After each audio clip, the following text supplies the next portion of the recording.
How was she? With Canva in the hands of Akashic. Ah, Sid. Just the man I was hoping to see.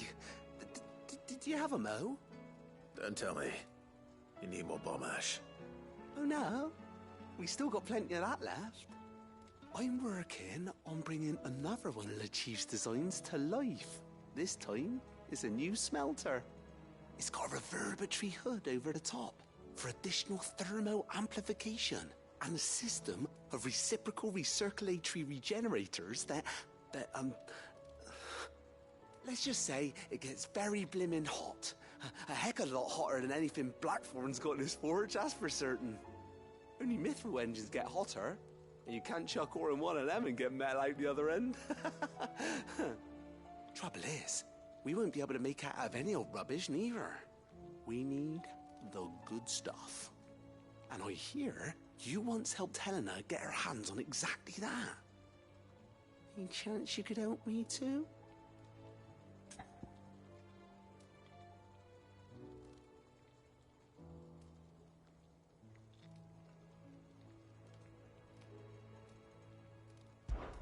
If it's for the good of the hideaway, I'd be happy to. Oh, it is. I promise you. So, what exactly is this good stuff you need me to find? We've got a couple of examples here. Spherical echoes, we call them. More fallen materials. So this smelter is similar to the mithril engine in more ways than one. That's right. They're a bit like the thermal helms. Fallen ceramics deal with heat like nothing else, see? And what's more, they're directional, transferring heat from the inside to the outside. But these things, they're all outside. If we line the hood with them, they'll reflect the heat right back into the furnace. We've collected as many as we can, and I know where we can get the rest. Trouble is, they're all watched over by their bigger, uglier cousins. So you want me to visit some ruins, destroy some echoes, and bring back the spheres they're guarding? That's it in a nutshell, yeah. We're only 3 short, mind. And we know exactly where they are. There's one up Amber Way, in that ruin that they call Lost Plume, and another in the Silent South, over in Dalmekia. Last one is in the ruins of Advent, which is in the Empire. All right then. Wish me luck. Will do. I'll be keeping all my fingers and toes crossed.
The stew's awfully thin.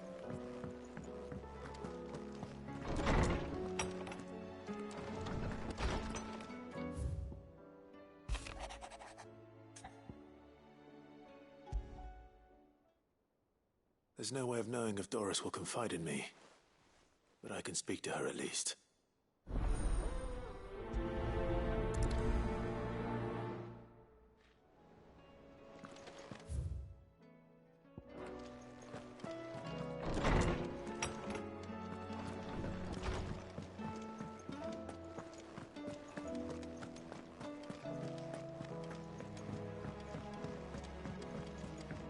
Come back. Covered in nicks and lumps, the lot.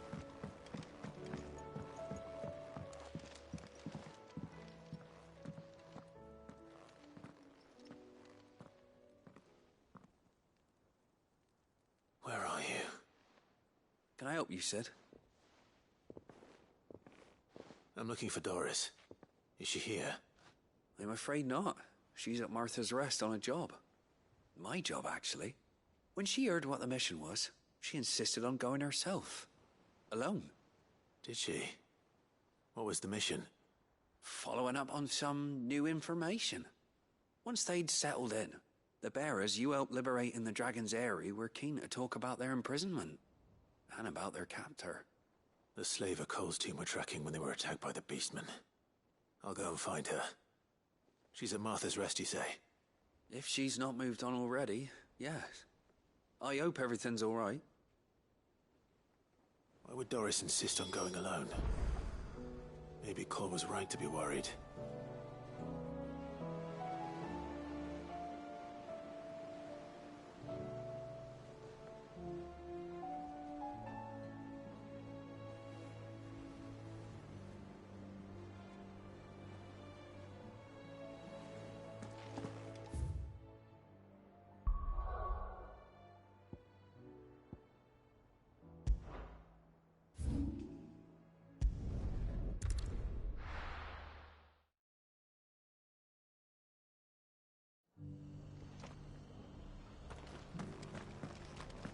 Got a few rooms going spare now.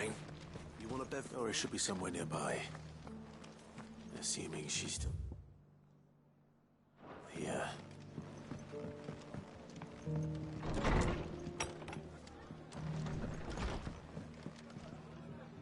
Ah, Clive. I was just about to send for you.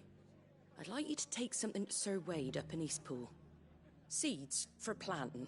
Thought it was about time they started growing their own food. I'll keep providing them with whatever they need in the meantime, of course. But if Eastpool's going to survive, it's got to be able to fend for itself. As have those poor bearers. They've lived their whole lives in servitude, but now they're their own masters. Small wonder they ain't got the foggiest how to provide for themselves. So it's up to us to teach them. And if you're wondering why you, well, the Wagoneers taking supplies up that way have been coming back with more and more reports of Akashic around the village of late. Sir Wade's putting a brave face on it, but I think even he's starting to worry. And if he's likely to share those concerns with anyone, it's you. All right. Thanks. Wouldn't ask if I didn't have to. There. That should be enough to keep him in Gazal Greens for a few years at least. Gazal Greens. Not the most mouth-watering crop, I'll admit. But they're hardy, they grow fast, and they fill a hole. Better that than something that'll wither away at first frost. And chocobos love them too, which is no small thing. When I say all of us need to pull together to get Eastpool back on its feet, I mean all of us. They ain't exactly succulent, but cook 'em right, and they're just about bearable. I'll take your word for it. Anyway, Sir Wade'll know what to do with them. And if he don't, well, I'll go up there and show him myself. I'm sure you will.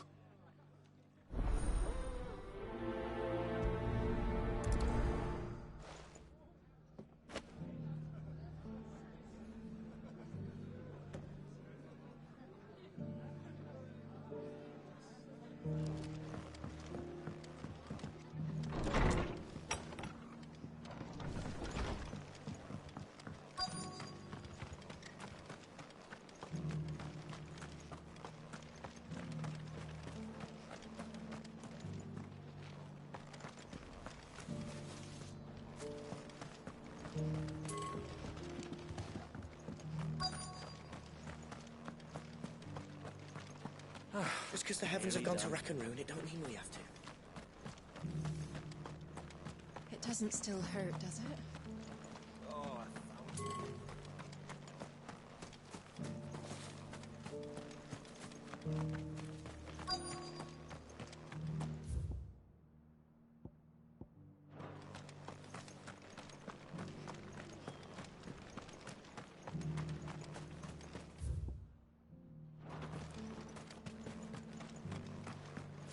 I've got greens of all Looking for shapes shelter. and sizes.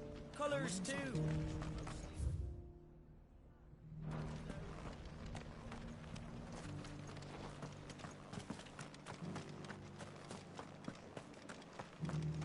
The world seems to be changing so fast lately, I can hardly keep up.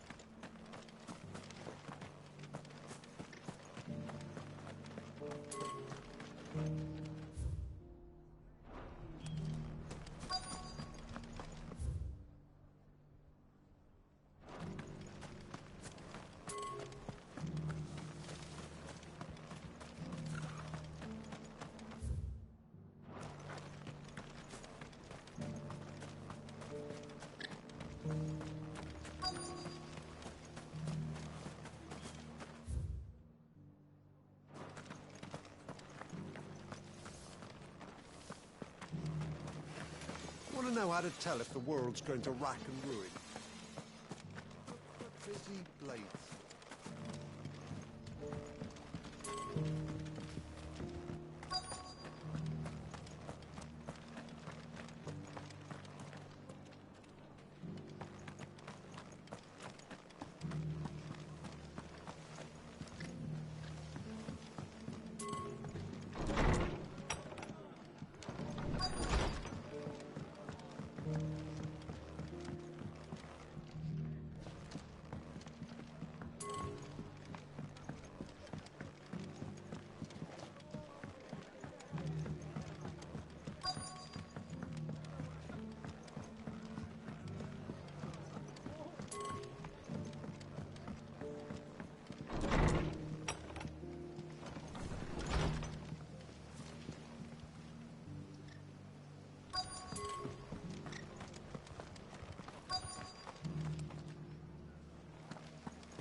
Looking for shelter, are you?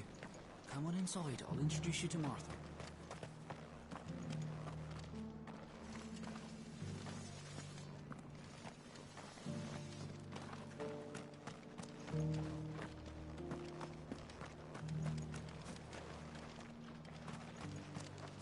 Anything catch your eye?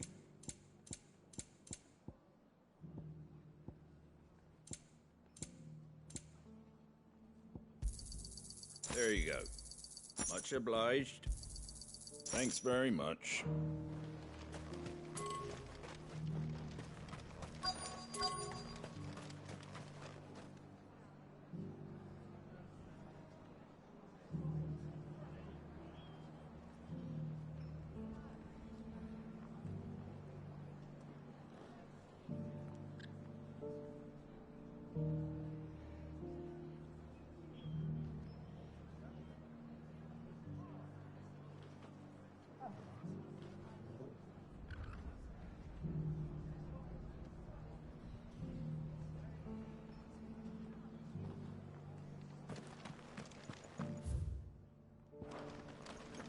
Just because the heavens have gone to wreck and ruin, it don't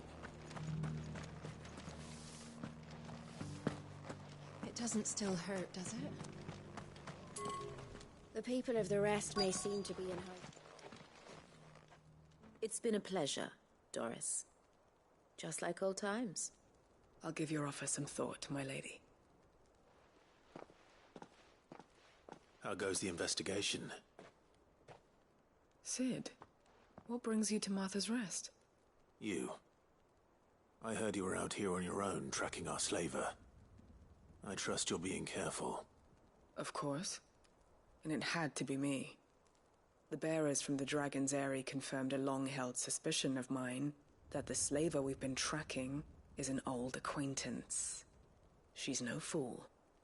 If we'd come in force, she would have spotted us straight away, and then vanished without a trace. That was her just now, wasn't it? So, was it a fruitful reunion? I'd say so. She tried to recruit me. Seems her time in Rosaria is coming to an end. She's abducted bearers from across the region and is looking to smuggle them back into Sambrek.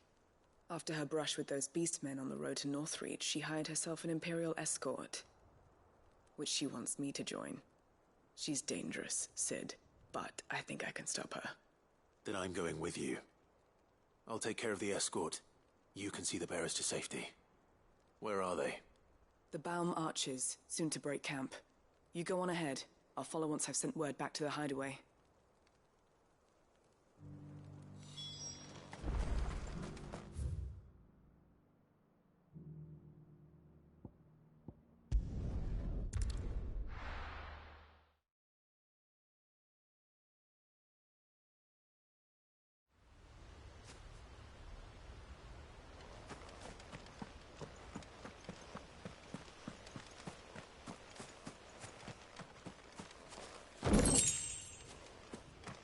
The Guardian saying we're supposed to grow our own.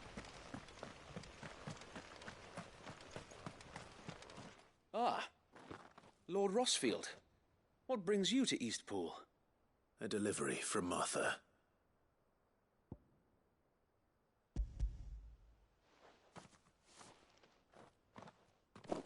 These are Gizal green seeds. Martha's keen to cut the apron strings, then, is she? I jest, of course. You see, I had thought we might be able to revive the old wheat fields, but they'd long since gone to seed, only without the seeds. Martha was hoping he might be able to show the bearers how to plant and tend these, so that they'll be able to fend for themselves. That's not a bad idea. These bearers had only recently escaped their bonds before we brought them here.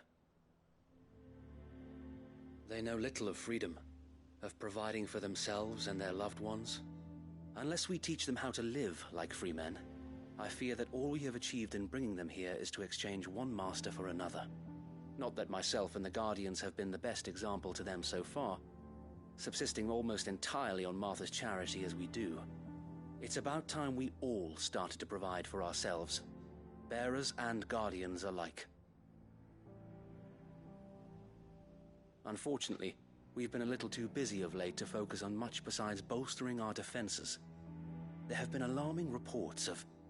The Horde is closing in. They're coming, so wait, all of them. Damn it all, I thought we'd have more time. Gather the men in the square. Send to the rest for reinforcements. Yes, Sir Wade. The Horde. A Kashek, a veritable legion of them. They've been seen prowling around the northern reaches for a while now. We don't have the numbers to hold back a swarm that size. I had hoped to build a perimeter wall so that myself and the Guardians might be able to defend the village, but... Now you're out of time. Precisely. If reinforcements from the rest arrive before they do, we may just scrape through, but I fear that's rather an enormous if. What if you could call on reinforcements from Eastpool? You mean the bearers? We brought them here so they might live, not die, fighting for their lives. So wait. You said you lack men to defend the village. Are the bearers not men? Do they not wish to see Eastpool saved?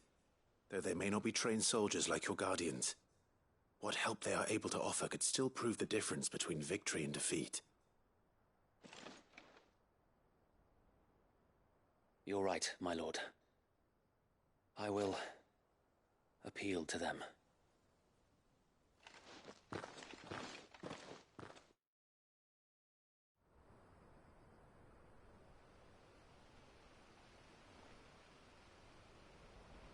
My friends, I humbly beg your aid.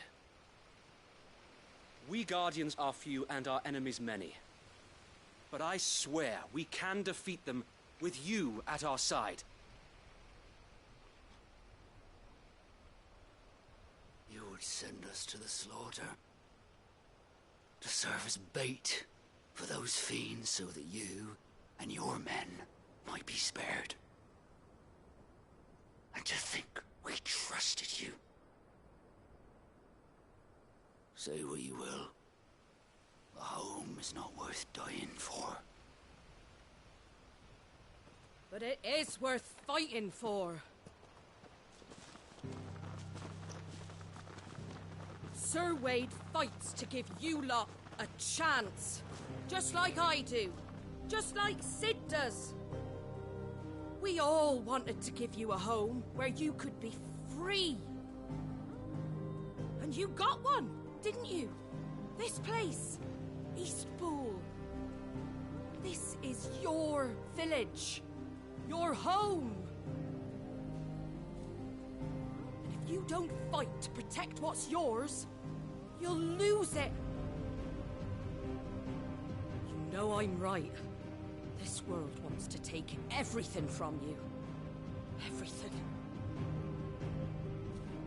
Your homes, your freedom, your very lives. So then, are you going to stand by and let that happen to you? Are you going to accept fate like good little Bran did and die, having never stood up for yourselves? Or will you fight like free men and women?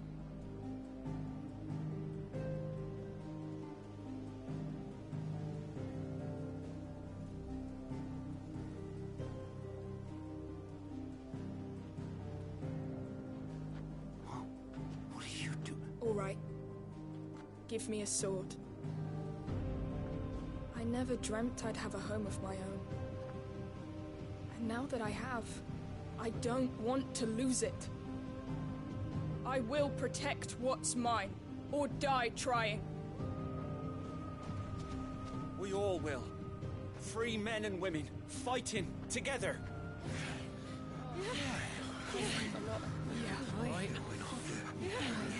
For Eastpool! For Eastpool!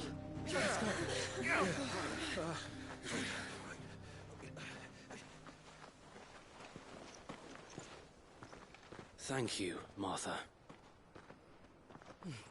Don't mention it. Just promise me one thing. That you'll show them how freeborn fight. Gladly.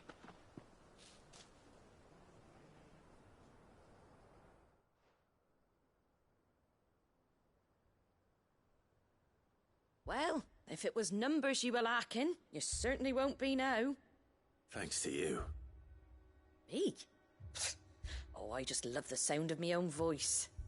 Lord Rossfield, my lady, we're ready. So what's the plan of action? We'll divide our forces into several small detachments, each made up of guardians, bearers, and guards from the rest. These will position themselves at strategic points around the village. Upon engaging with the Akashic, each detachment will keep the creatures occupied as best they can, steadily retreating all the while. You're going to lure them into the village? I am. We will have neither the time nor the resources to treat the wounded, so injuries must be avoided at all costs. Instead, we will focus purely on defense at first. By coordinating our withdrawal through the use of messengers drawn from among the bearers, we will aim to have the swarm converge at a point of our choosing. With luck, that point will be the village square, the perfect place for our most able warriors to surround them and fall upon them, and for you and I to finish them off. A sound plan, but one that'll require a leader with a cool head and strong nerves to coordinate the retreat. I'd say you have both in abundance, Wade, but you'll be needed. Please, leave the last of the fighting to me. Ha! And let you have all the glory. Sir Wade! They're here! Then you know what you must do. We work together, everyone playing their part, each shielding the other that no man might fall, that Eastpool might live on. For Rosaria!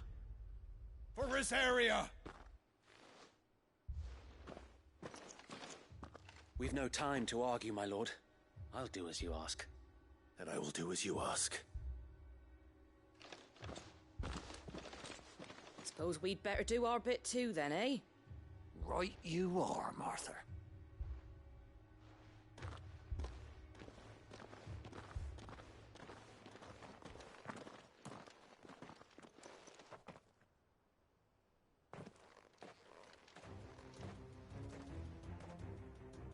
The calm before the storm.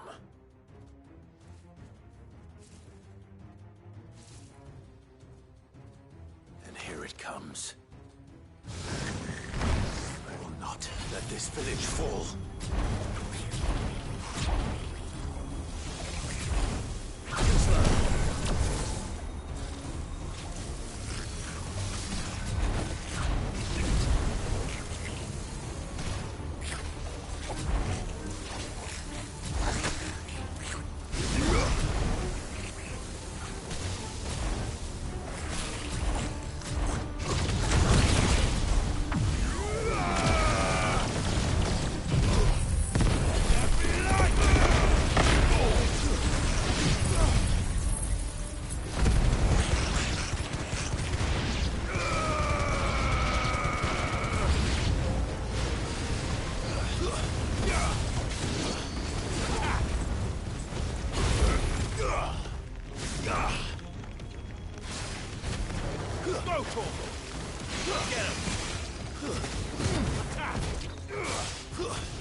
Looks like that's the last of them. Lord Rushfield! Change of plan! What is it? Owl from the rest. An Akashic curl's been sighted on Rhiannon's ride and is headed in their direction. Well, the better half of her guard is here. So wait, how many Akashic remain in Eastpool? Hard to say. My men are still facing some resistance, but I think the worst is behind us. I could order a detachment or two to fall back and... No. Let them finish the job. You stay here too, Sir Wade. Your men need you. I'll go after the Curl. Join me only when Eastpool is won. If you're sure, my lord. May the Founder protect you.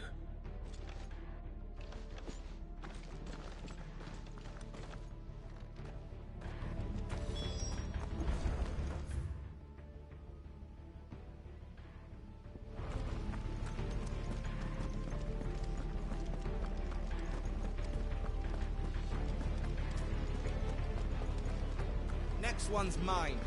I might know why.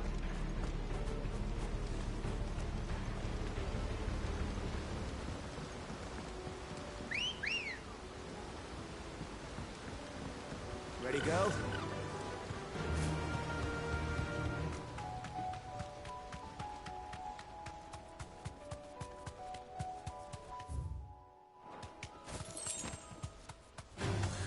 Time to fight.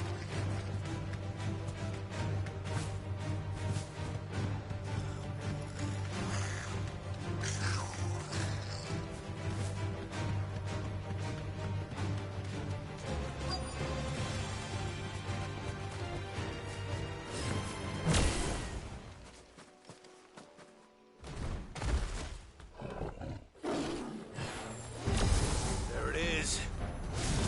With me, Torgal.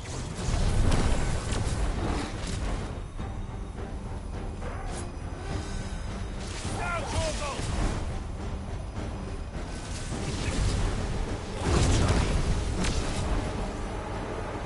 Over here! Torgal, kill!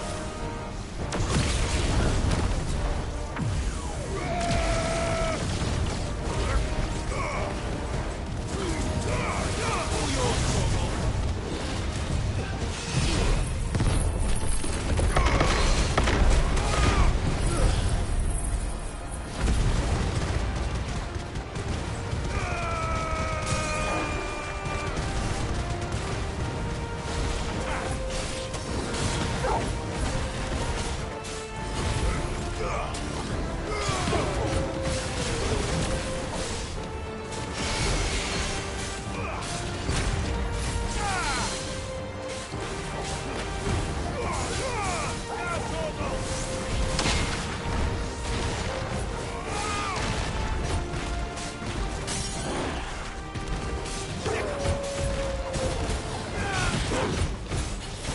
Farewell.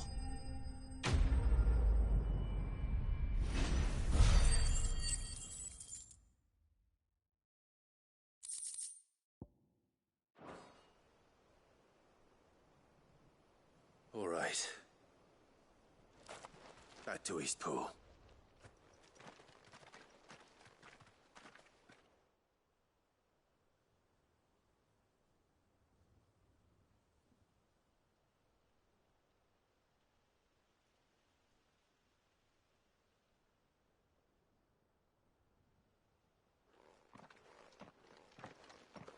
Lord Rosfield. The Curl, is it? It's dead. Thank the Founder for that. And for you, my lord. We were able to eradicate the rest of the Horde. I have guardians posted around the village to keep watch for further attacks, but all seems quiet for now. I hesitate to say it, but I think it might be over. I think it might.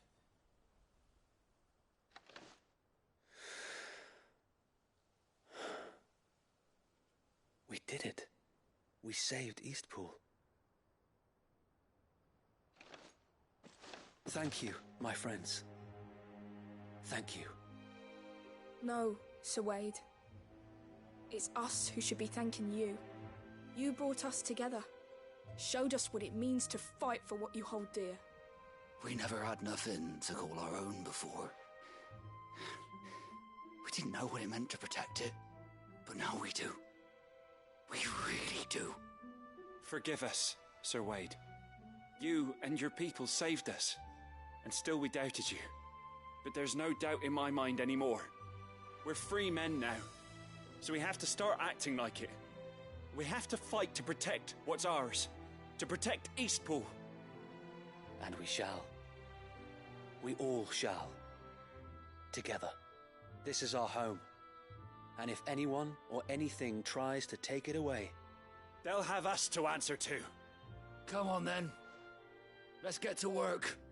This village isn't going to rebuild itself.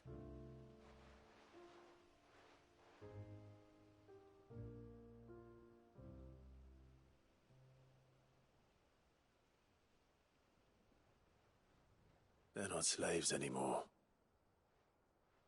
No. They're Rosarians. Your father took pity on the bearer's plight, and I believe if he was still with us today, this is what he would have wanted. I believe you might be right. I shall remain here, my lord, and do what I can to help rebuild the village. After all, this is my home now too, and I could hardly call myself an Eastpoolian if I didn't pull my weight. I think you'll find it's Eastpudlian, Sir Wade. But you should be proud all the same. I'll have to pull my weight too. Can't have the rest getting outclassed. Speaking of which, I ought to be getting back. Can we continue to count on your support, Martha? Of course, and I'd be counting on yours too. Us Rosarians have got to stick together, haven't we? Indeed we have. And Clive, come by the Golden Stables when you get the chance. I ain't paid you for delivering them seeds yet. All right. I will.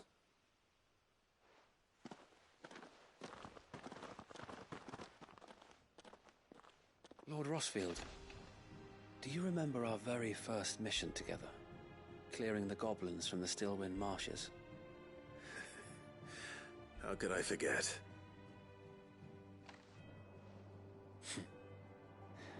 There's one sight that I shall never forget. You, facing off against that giant Morble. Not a trace of fear on your face. Since that day, there have been more than a few times when I felt like giving up. When the odds seemed so stacked in the enemy's favor, I thought I may as well just lay down my sword and surrender. But every time I would think back to the look in your eyes that day and remember what it means to be a shield. Know that whatever trials Eastpool may face, I shall never lose courage. Thanks to you. So Wade, you have always been a true shield. I know that Eastpool, and indeed all of Rosaria, will be safe in your hands. Thank you, my lord. I know the rest of the world will be safe in yours. I'll do my best.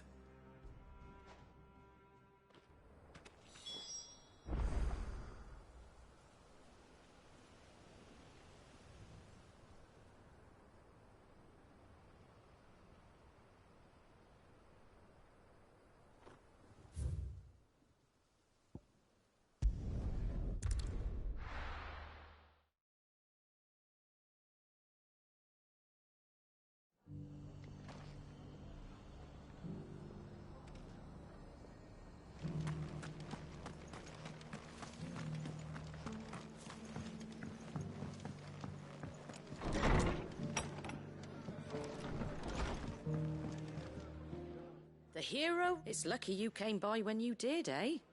Not only did my seeds get delivered, but you went and saved Eastpool and all. I just did what I could. And it's only right that you get rewarded for it. Take it before I change my mind.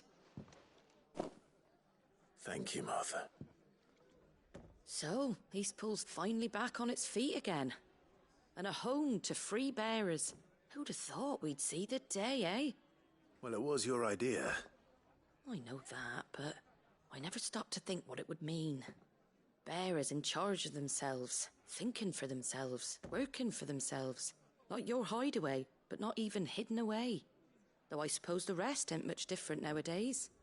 You know, bearers living free like that reminds me of when I first met Sid. Loath as I am to recall that particular day. I take it you didn't always see eye to eye. What happened? Well, if you really want to know, I started doing what I do long before I met Sid. In fact, that's how I met him. Or at least how he came to meet me.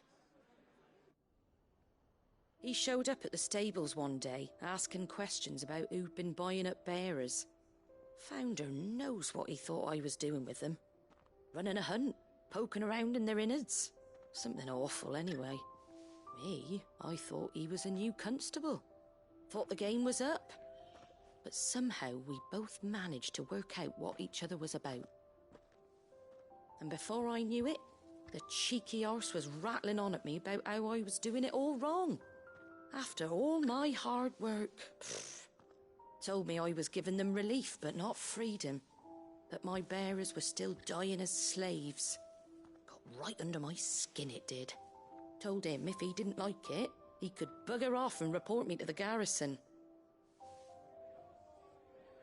And do you know what he did? He smiled. And then he laughed. And then I did the same. We made a pact that day, that whenever one of us was in need, the other would always be there for him. And you were? Well, we both wanted the same thing.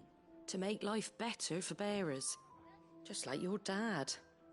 Do you know I was born right around the time Elwyn became Archduke?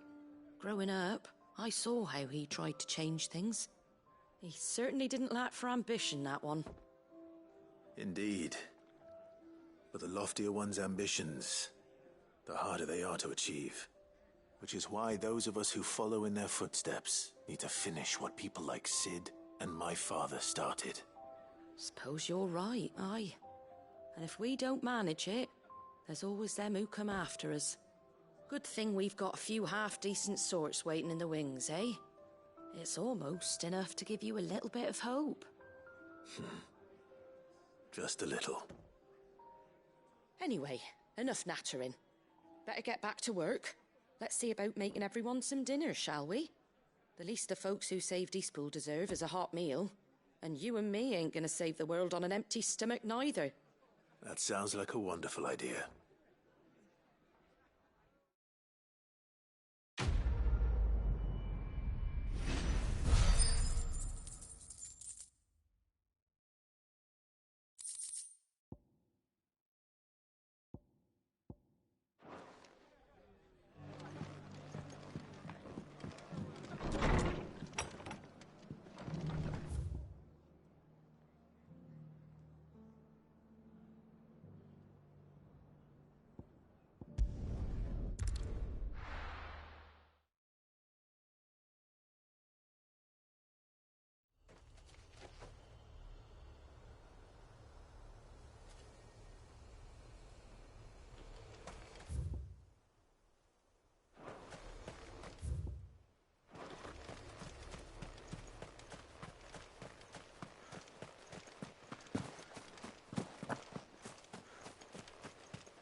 Good girl.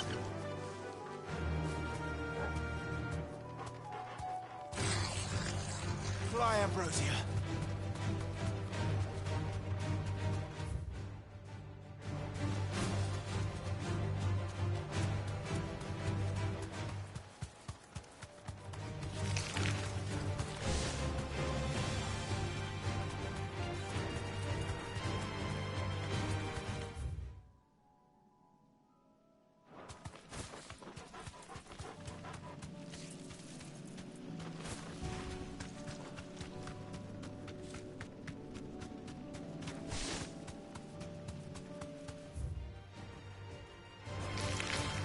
right.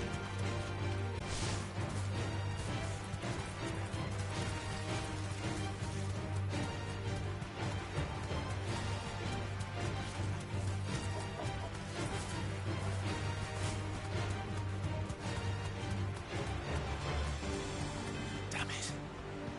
The whole village is turned. I can walk from here.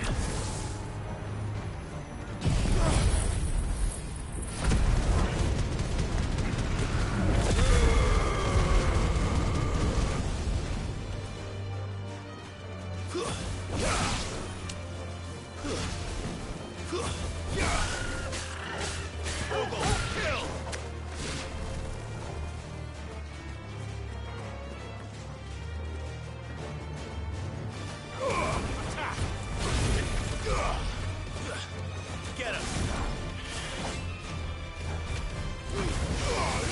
Yours,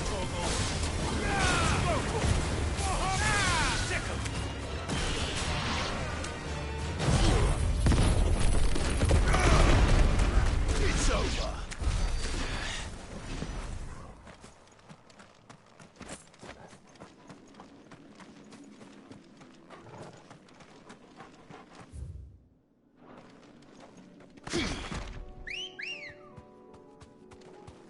Come on. Run like the wind.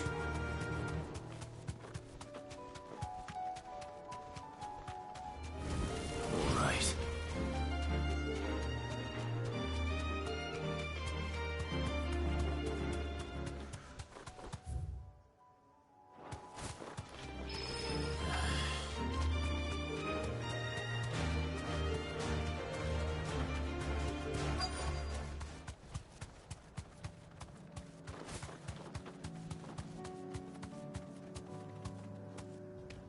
Listen. I'll need to deal with these ones first. Get him! Kill!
This is it.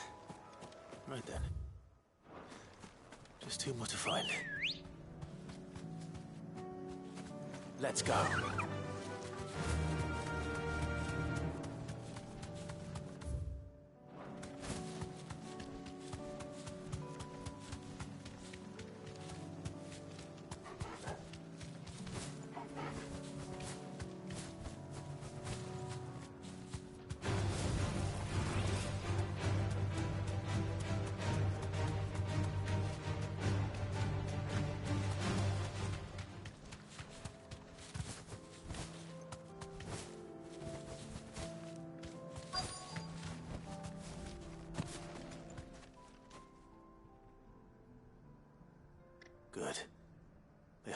camp yet.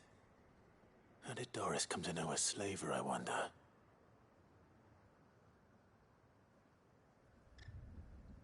We've waited long enough. She's not coming. Ready the bearers. We're leaving.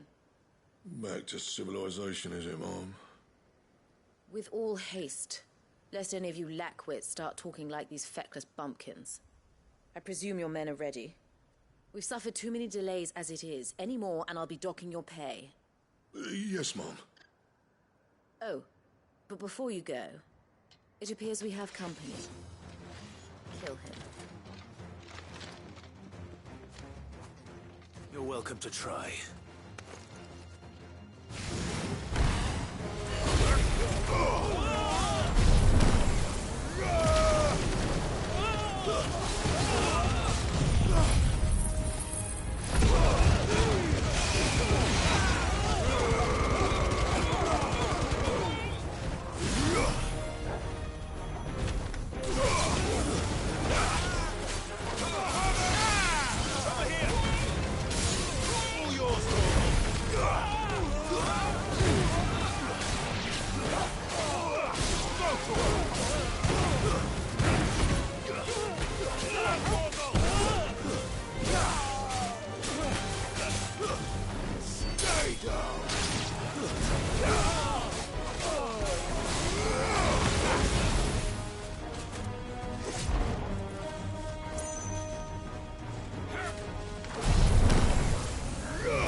So much for your escort. You'll forgive me for not avenging my men. I'm not the swordswoman I used to be. I surrender. Do with me as you wish, Sid the Outlaw. Sid!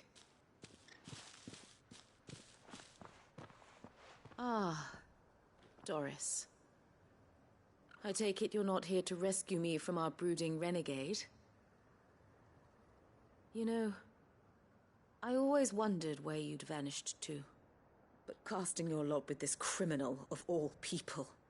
Better fighting for a cause than killing for coin. I'm sorry, Sid. I should have told you sooner. This woman, my former master, once trained bearer children to be weapons in service of the highest bidder. She raised me like a daughter. And I did terrible things to earn her favor. It wasn't all terrible, surely. We had our fun, too. You were always so eager to learn, and had such clever hands. All my other children took either to the blade or to the books. Always either or. But you proved yourself a master of both. That's why I kept you for my own.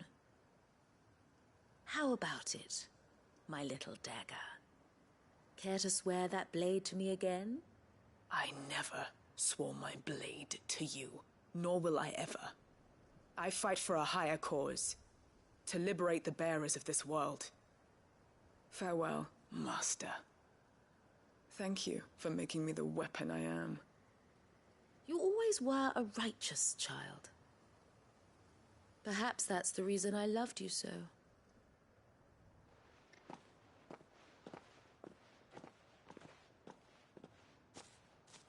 What do you want to do with her? I am not the killer she wanted me to be. Not anymore. And she no longer has friends in high places. The Dame does, though. Her connections at the Imperial Court will see that justice is done. All right. If you're certain. I am. And thank you for everything. Now, I better let these bearers know that they're safe.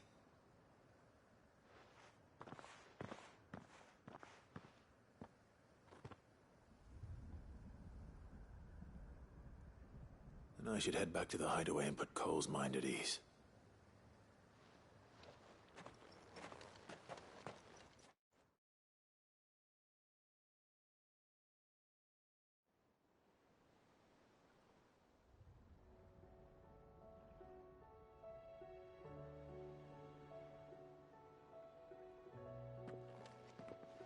Welcome back, Sid. Doris's message just arrived. I hear you saved more bearers from being smuggled across the border. With any luck, they'll be joining us in the hideaway shortly. Oh, and your letter.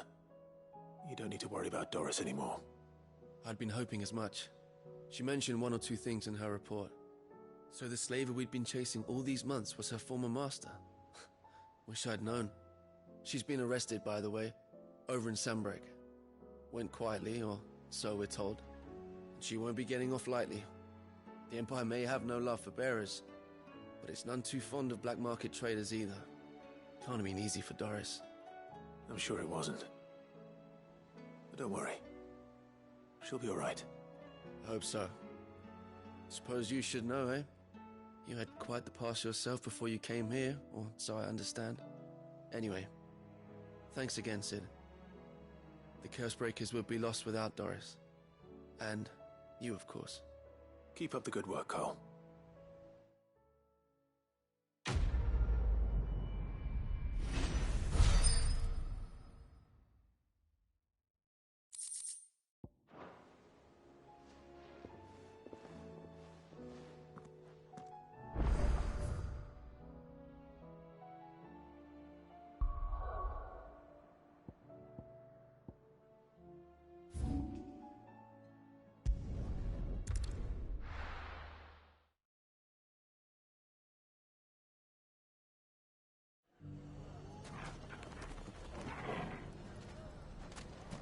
Everything's back the way it was.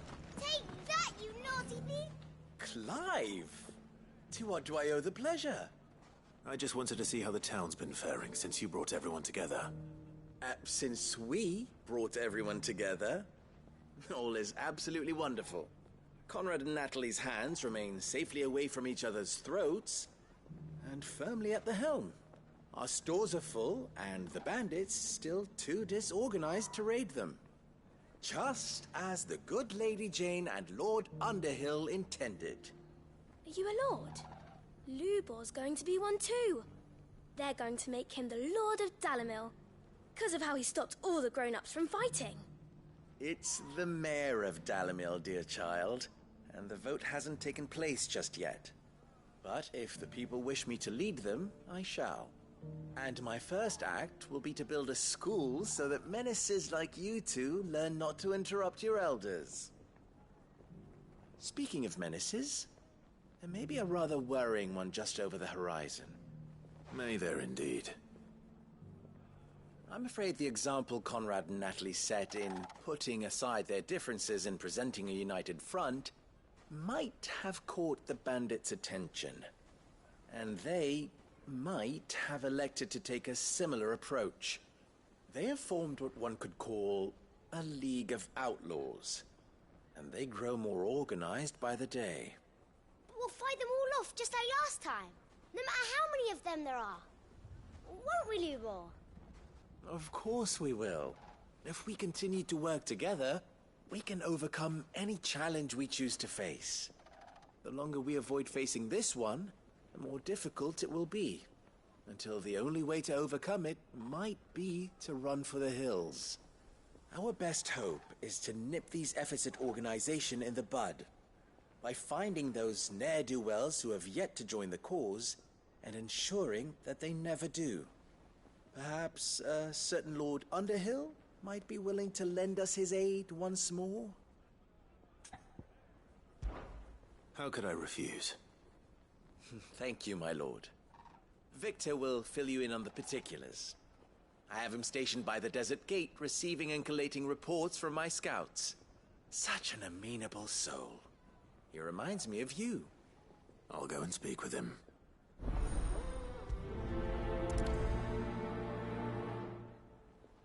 What's the difference between a lord and a mayor? A League of Outlaws. Sounds like we have some competition.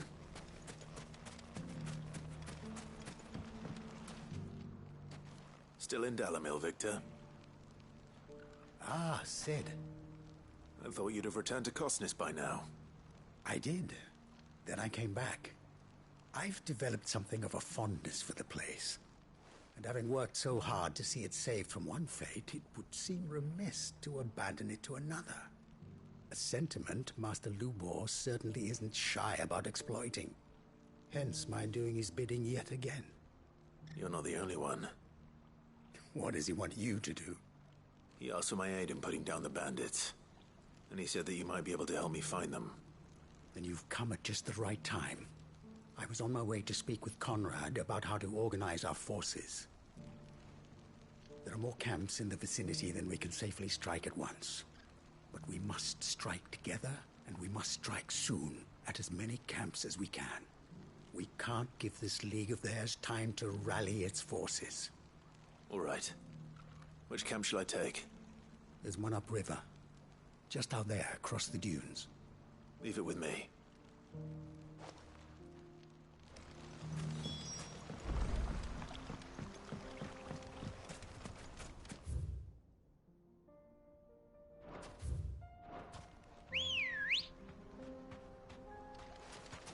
Come on.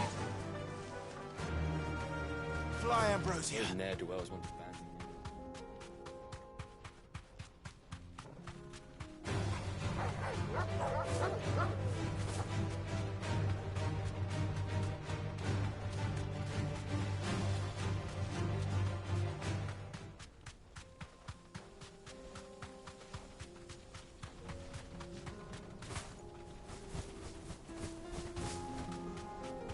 That must be the camp Victor mentioned.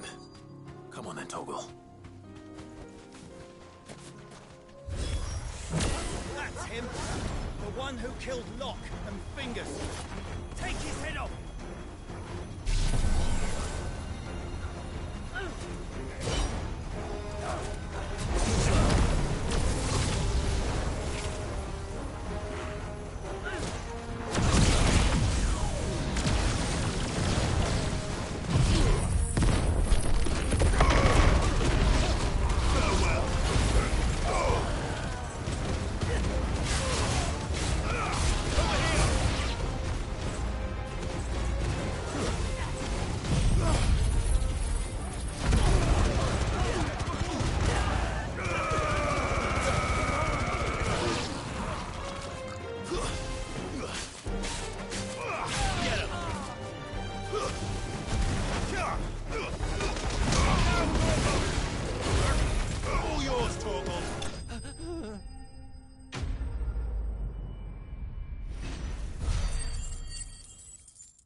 I'd better let Victor know.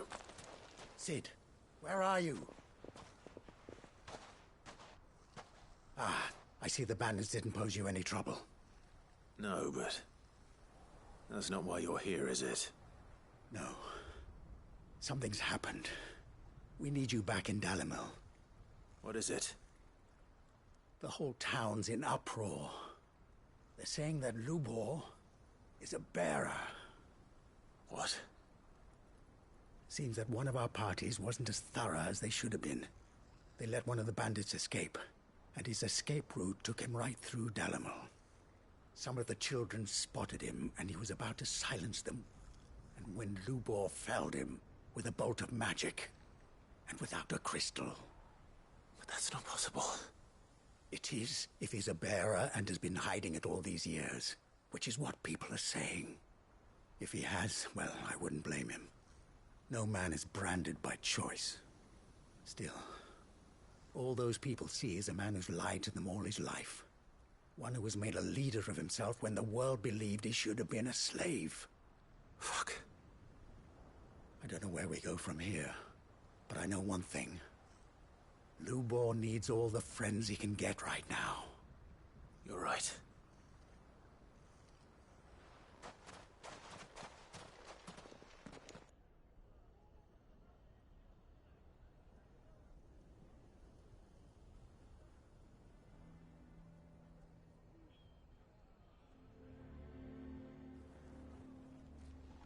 And now everyone knows. I made it a habit to keep a crystal close at hand for just such an occasion. And when that occasion arose, I forgot to reach for it. Well, it was bound to come out sooner or later. We're sorry, Lubor. We tried to keep running, but we just couldn't anymore. There's nothing to be sorry for. I rather enjoyed playing the hero for once. All that matters to me is that you two are safe. Look at him talking to his betters like it's nothing. All lies, I'll wager. Just like the ones he fed us all these years. Once people make up their minds, it's hard to change them. We need to do something, and quickly. Convince the people not to let their prejudices blind them. Convince them that nothing has changed. That their enemy lies outside these walls, not within them. You're right. We should speak to everyone. I'm glad you agree. I'll handle the townsfolk. I'm a Dalmec born and bred. They listen to me. You head to the tavern. Make Conrad and Natalie remember who Lubor really is. They know that Lubor and I are friends. I might not make for the most impartial of interlocutors. Lord Underhill of Randalar's League of Merchants, however, is a trusted and impartial mediator of note. I'll do what I can.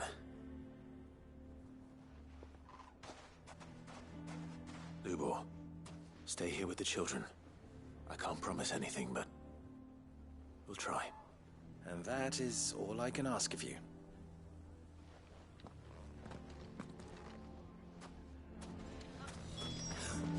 Why are you taking the bearers? Why do they always have to make such a... He knew all along that he was... Forgive me for disturbing you, but could I have a moment of your time? I've seen your face before. As have I. Lord Underhill, wasn't it? Of the League of Merchants. That's right. I wanted to speak to you about Lubor. The rumors that he's a bearer. All true, I'm afraid. He'll never be mayor now. Not if I have anything to do with it. But what of his wares? Bearer or no, his steel is highly valued throughout the Republic. In this at least, he's done the town a service. Might that not earn him a little leniency? Leniency? He pretended to be one of us when he was laughing behind our backs all the while. I'm sorry, my lord, but he lied to us. He lied to you. He cannot be trusted. So what do you propose? Will you drive him from his home? Close his forge? Perhaps. That is a question for the people of Dalimil, and they will thank you not to get involved.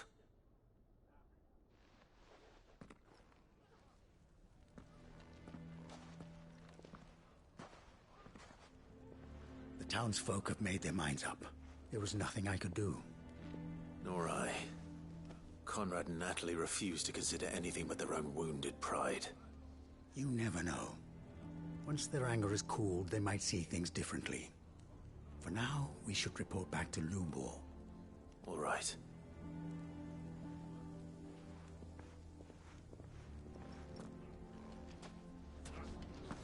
Why the hell would Victor take the bearers? For a share in you. I assume the situation is hopeless?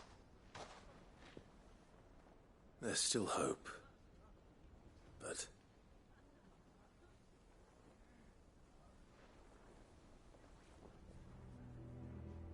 But perhaps not in this lifetime, I think it's fair to say. You mustn't think like that, Lubor. Give them time. They'll come around. We'll talk some sense into them in the end, you'll see. No, you won't. And your efforts would be better spent elsewhere. But Lubor... Rosina would often tell me that steel does not lie, that a blade is a reflection of the smith who forged it. To yourself be true, that was her point. Rather an ironic one when you consider that her life was taken with a blade of her own making. but I do not doubt that she was always true to herself and what she believed in, right to the end. And so must I be. I must do what I know to be right, no matter what others might think of me. And now, I know what that is. I must embrace my new role of villain so that the people of Dalimil have something to unite against.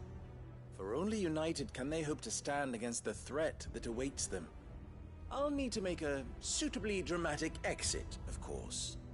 Don't go, Lubor. You're the only one who was ever kind to us. We'll be all alone. Again. Trust me, little ones. It is for the best that I go. Not only for the town, but for you, too. How could it possibly be for the best? These children need you. The least you can do is give the townspeople a chance to change their minds. I would not take it, Victor. It's over. Over, you say? And so just like that, you're going to throw this town and these children to the wolves? I thought you were better than this. But it seems you had me fooled as well. Victor. Forget it. Do what you will. You sure you're making the right choice, Lubor?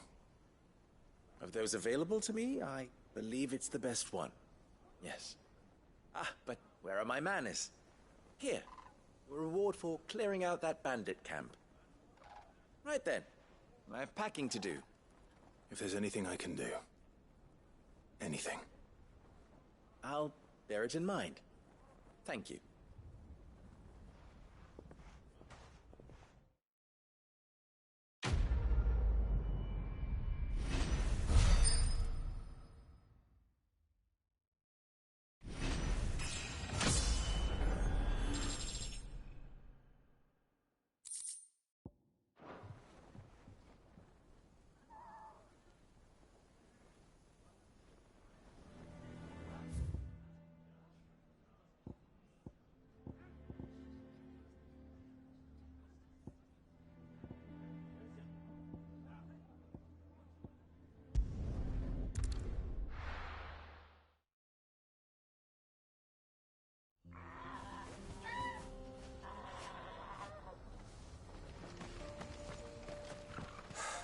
So Dravost is still standing. For now, at least.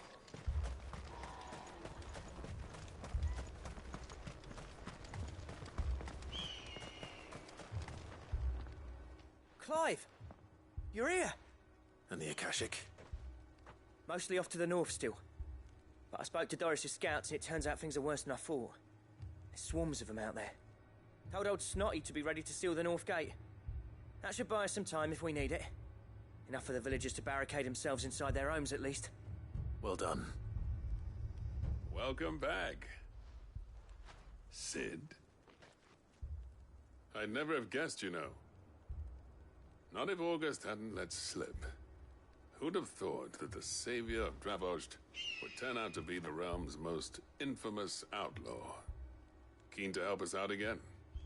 I am. Thought you could sneak off without me, did you? Blackthorn. Oh, what are you doing here? One of the scouts couldn't keep his voice down. Unlike my best mate who didn't think I deserved to know. Zoldan, how long's it been? Long enough for us two to turn into a pair of old codgers, I see. That your idea of an apology? Prick. Don't listen to him. You only did what you thought was best. For the village and that. I did, yeah. But that ain't the whole of it. Vulcan, our master, didn't leave the chiefdom to the two of us. He left it to me. The best blacksmith in Dravost, barring himself, of course. Bloody stupid tradition, in my opinion. If someone's got talent, you should let them practice their craft, not ask them to settle petty feuds and barter for grain. Our master wasted half his life that way. I wasn't about to let that happen to me. So you wasted half of mine instead? You're what Dravost needed. Under me and my precious ideals, this place wouldn't have lasted a year. So I left to devote myself to the work and spare you lot the consequences. I may be a selfish prick, but I only did what I felt I had to. What you had to do was your duty! Even if it meant we all starved? Enough. This is no time for bickering. You can finish beating each other up once Dravozd is safe. Fine. I've said my piece anyway. Yeah. So have I. Sorry, Clive. I shouldn't have stuck my nose in. We're short enough on time as it is. Still, give us a mo, would you? I need to get my head straight before any of them Akashic try to bite it off.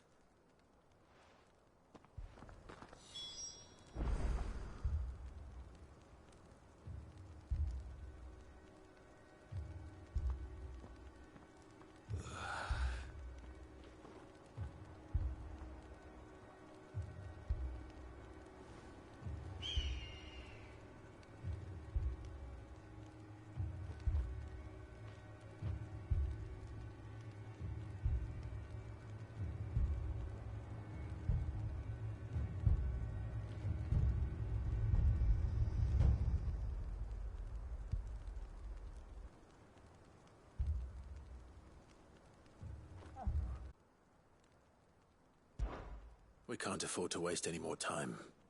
Right you are. Might be worth having one last word with the scouts, though.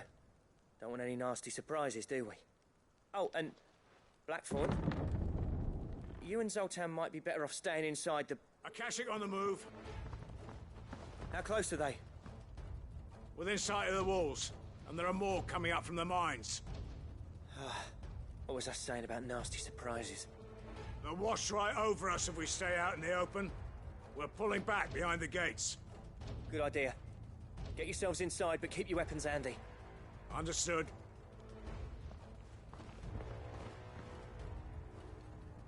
I'm prepared to fight if I have to. Well, let's hope you don't. That's our job. Once the scouts are inside, order your men to barricade the gates. No heroic last stands, you hear me? No fighting at all if you can help it. August's right. I've seen what Akashic beasts can do to armor. The people here are tough and willing, but they ain't equipped to face what's coming. I'm going out there. Start work on the gate as soon as I've left. I'll give you as much time as I can. And if they kill you? You evacuate. But it won't come to that. I promise. You'd better be right. Take good care of Dravozd till I get back. Leave it to me. And give those things what for, yeah?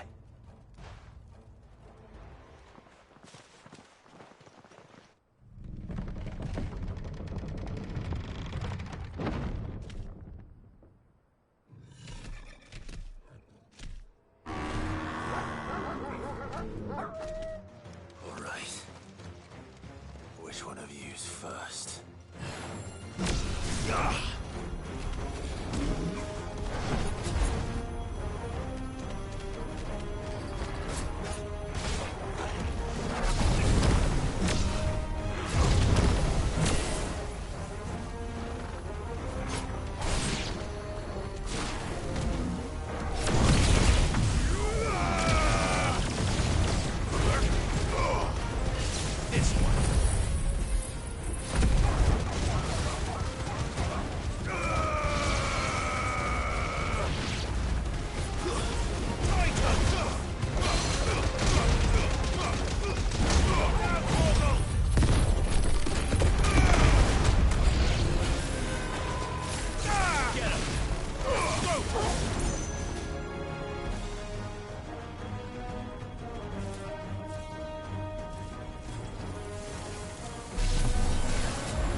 this one. Nice try.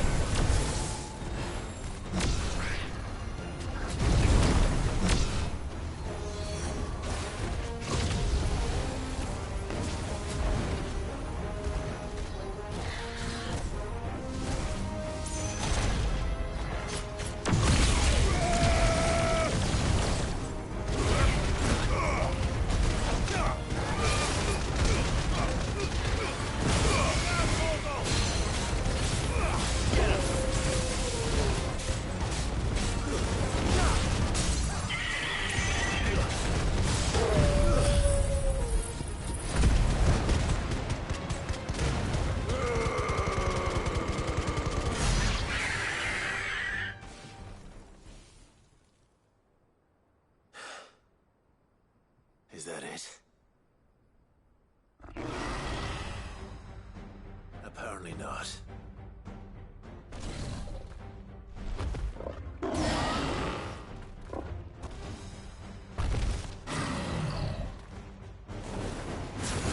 not getting past me. All yours, Torgal.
question is, did I miss any?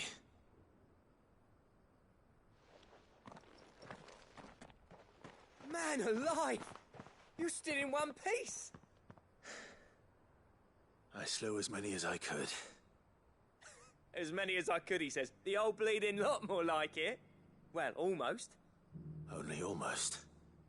Yeah, one or two did try to sneak over the wall. But we got the bastards, don't you worry. Good. Though you do know, more will come in time. In time, yeah. But we can think about them later. Let's get you back inside.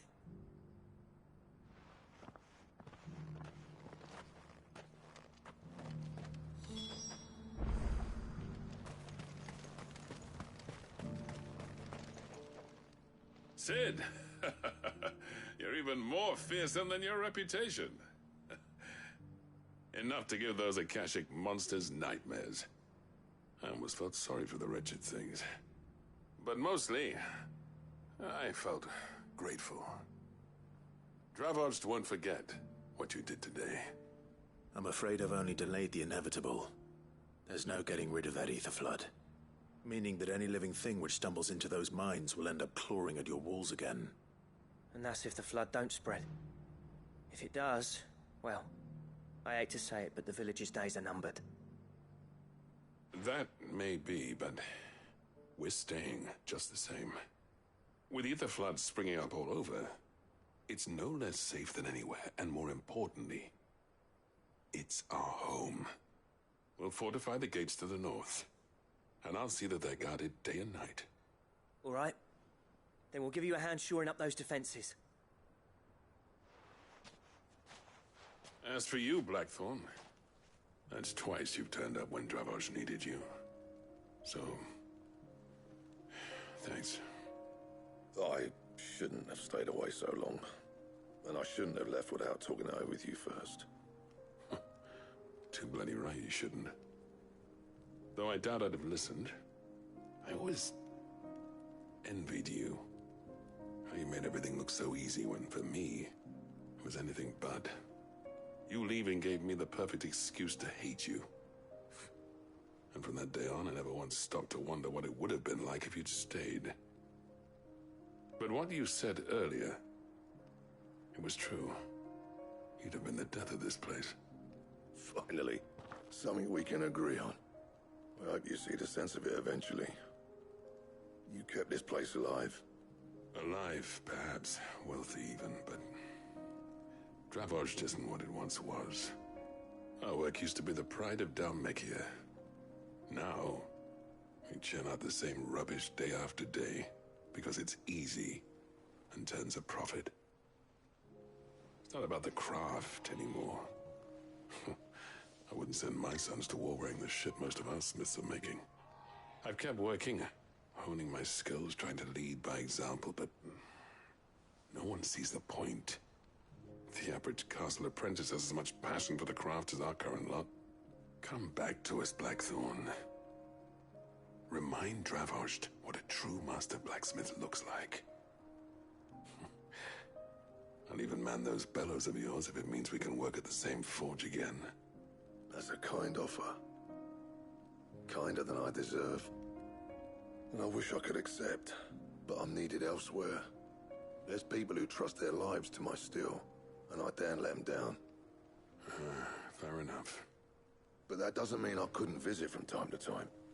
Let's see if we can't rekindle this town's passion for the craft, shall we? I'd like that. Just be sure to tell Snotty to let me in the next time I come calling, yeah? Knowing him, he'd let you in anyway. Blackthorn. The Master Smith turned outlaw, back in my good graces. I never thought I'd see the day.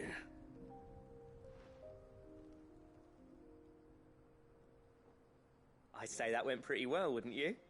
Even better than I'd hoped. Sid, I've got something for you.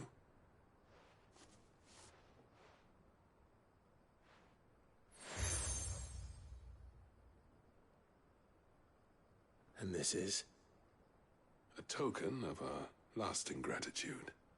But I'm of a mind to make you a far grander gift. Designs for a certain sword have been passed down from chief to chief for generations. Now hold on, Zoltan. There's a reason no one's made that blade in centuries. There's not been a craftsman equal to the task. I'll admit your cinders make impressive steel, and I've learned to own an edge Odin will be proud of. But the engravings on that thing are enough to make a jeweler cry. And they're not just for show, either. Have you forgotten what brought you back to Dravozd in the first place? A certain ring? I knew I'd never surpass you with the hammer and tongs. So I turned my hand to a different kind of metalwork.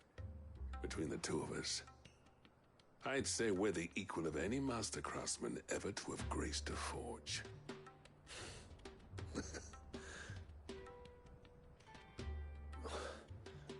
You know what?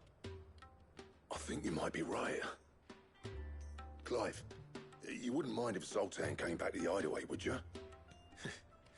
He's more than welcome. As long as he can keep our secret. Right. Zoltan, get your tools. We've got a legend to forge.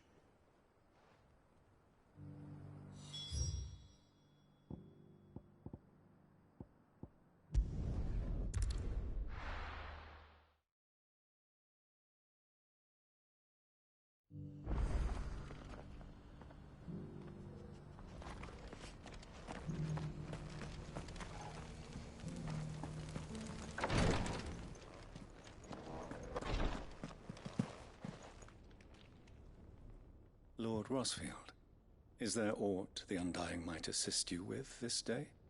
Perhaps. My brother said that your order was helping him with his quest to uncover Ultima's origins. Have you learned anything of note since last we spoke? Little unless, I regret to report. I see. Be assured, however, that we will not rest until the truth is known.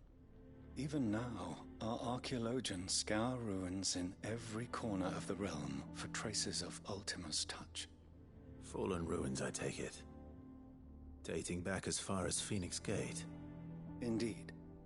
Ultima's thralls are oft sighted among the remnants of the fallen civilization, as if protecting the secrets concealed within. Secrets we'd see unearthed. Should our methods be of interest, my lord, mayhap it would please you to observe some of our number at work. Would that be possible? Of course. A survey is being conducted not far from here. Perchance you are familiar with Kretov, a small hamlet built around a fallen airship. I was due to visit my colleagues there to collect their preliminary findings, but if you would consent to do so in my stead, I'm sure that they would be honored to relate any discoveries they have made to you directly.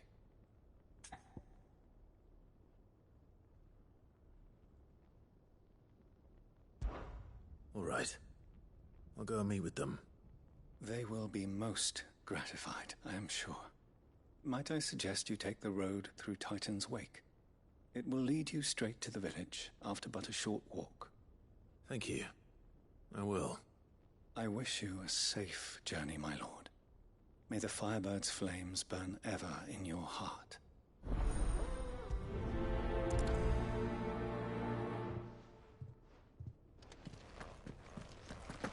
A village built around an airship. Sounds like another Lost Wing.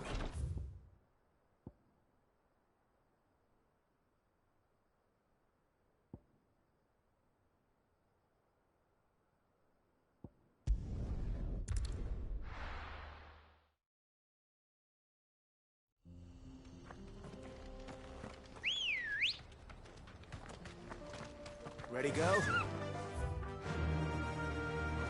Fly, Ambrosia.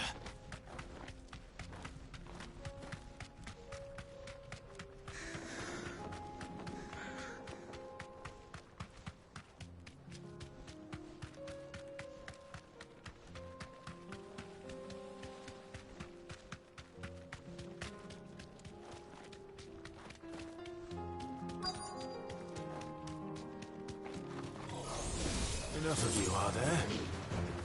You deserve a rest.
down.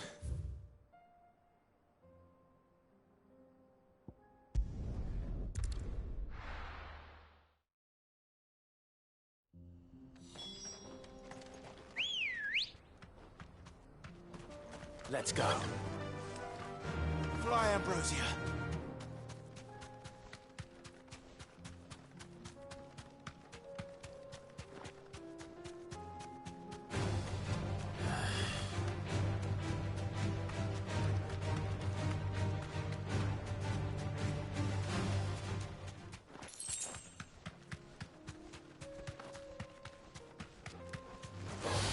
No mistakes.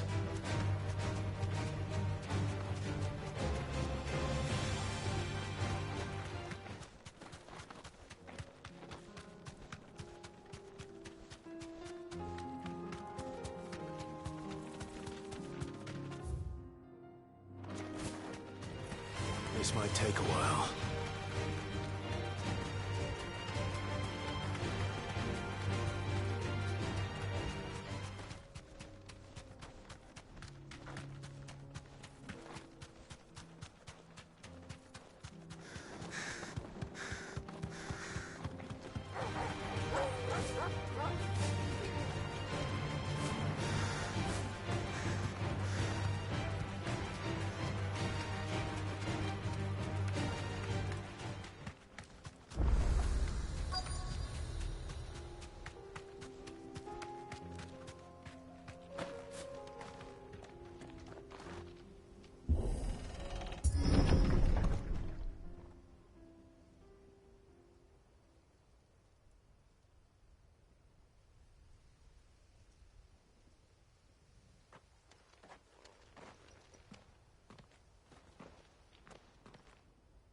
Oh no.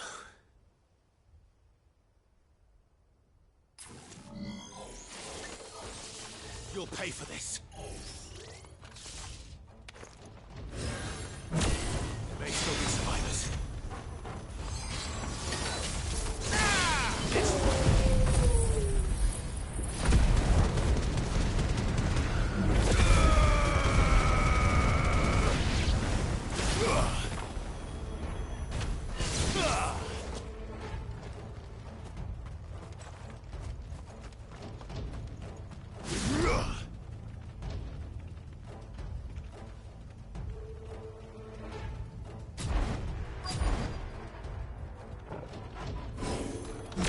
Whatever that thing is, I'd say it's their leader.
Should have stayed in the past.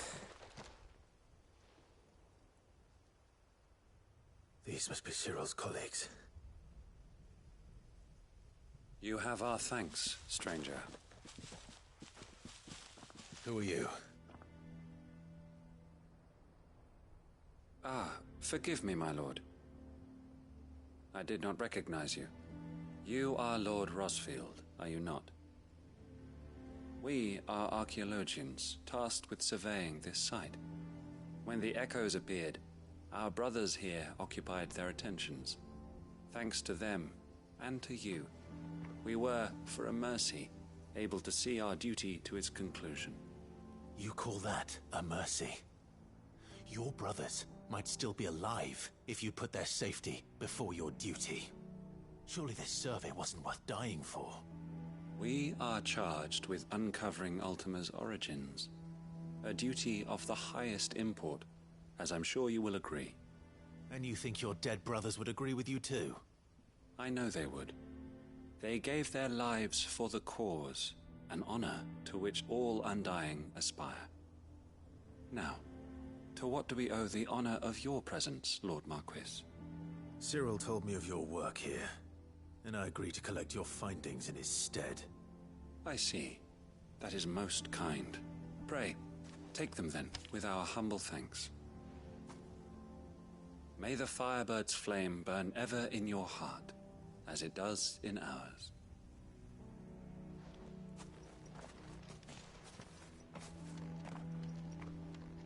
It's one thing to lay down your life for another, but for a survey... I suppose I'd better get this back to Cyril.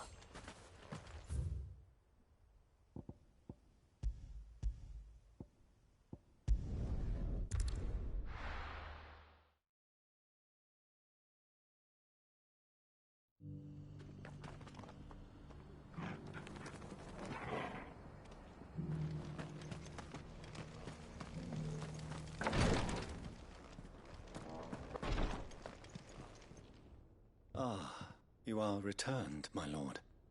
I collected your colleagues' preliminary findings. Here, take them.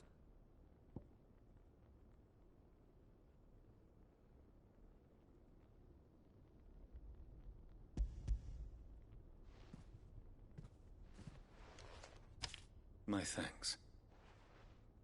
I shall study them, and inform you forthwith if I discover aught that might aid you in your fight against Ultima. Cyril, your survey party suffered several losses in Kretov. Losses which could have been avoided, had the others not chosen to complete their work, instead of saving their friends. Were these your orders? No. This was their choice. Every Undying devotes his life to the service of the Phoenix. It is our sole duty, and should we die in discharging it, so be it. Even when death is avoidable.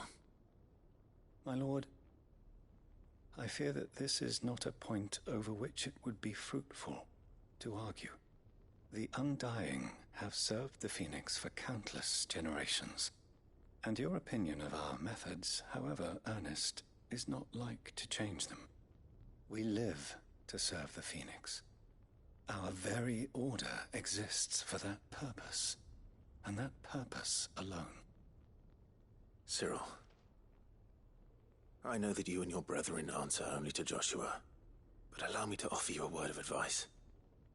It does not further the cause of the Phoenix to have his loyal followers surrender their lives without good reason. Provide your survey parties with an escort, that they might live to do their duty for years to come. Think not only of how you can serve the Phoenix, but how Joshua would want you to serve him. Please. For all our sakes. I thank you for your advice, my lord. If you will permit me to respond, our faith in his grace, Joshua Rosfield, is absolute. And we of the Undying will do what we believe is right to fulfill our duty unto him. As first shield to the Phoenix, I am sure you understand what it means to do one's duty. I do. Then we are of the same mind. And it is my hope that we may continue to do our duty together.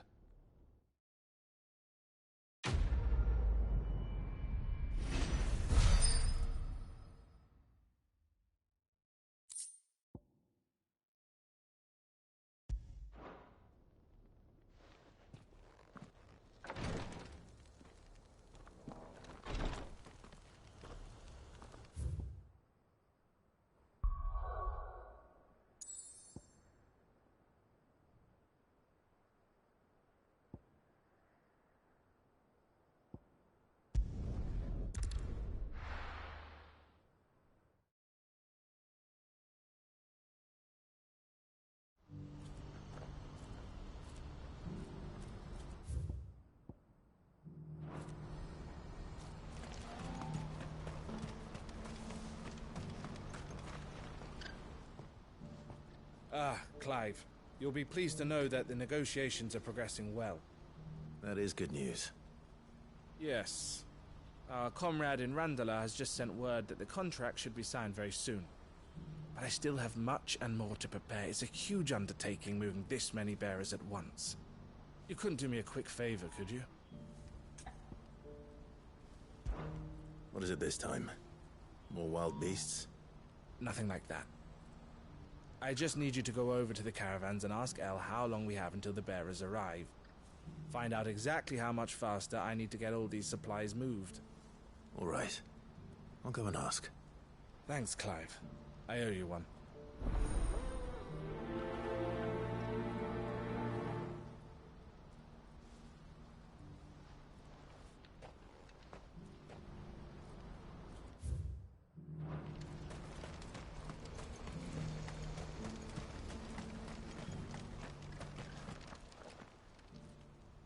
Don't blame yourself, El. This is their fault, not yours. I know, but... No buts about it, all right?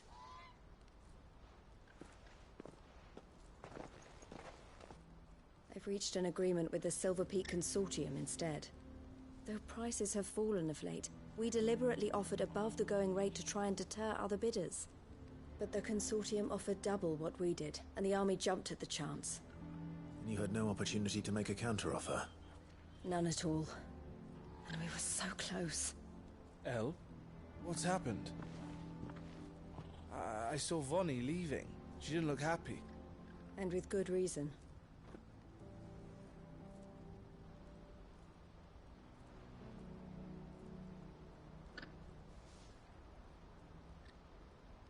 But I thought we were the only ones the Fist were speaking to about the bearers.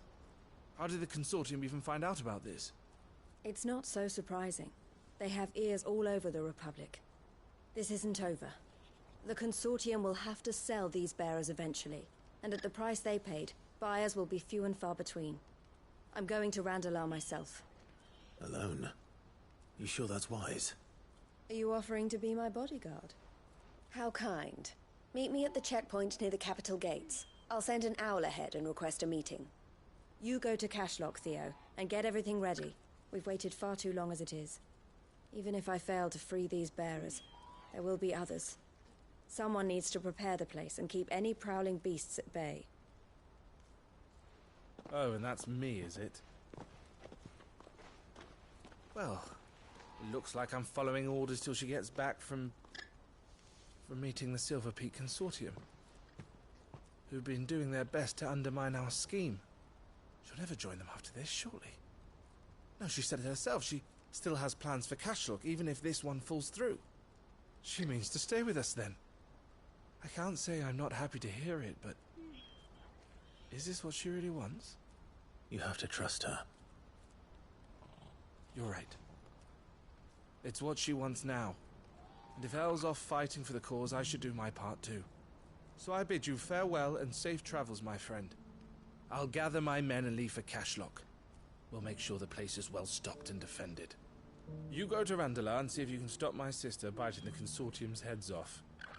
If she won't consider her prospects, someone has to. I'll do my best.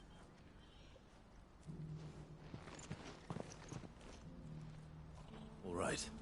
To Randalar, then. And better not keep Eloise waiting.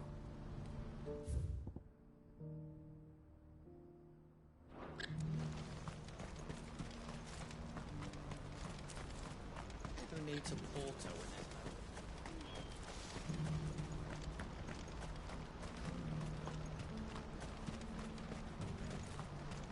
What I wouldn't give for a hug.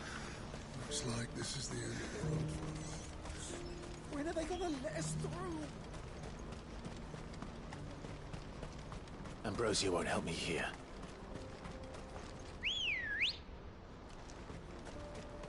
Good girl. Yeah!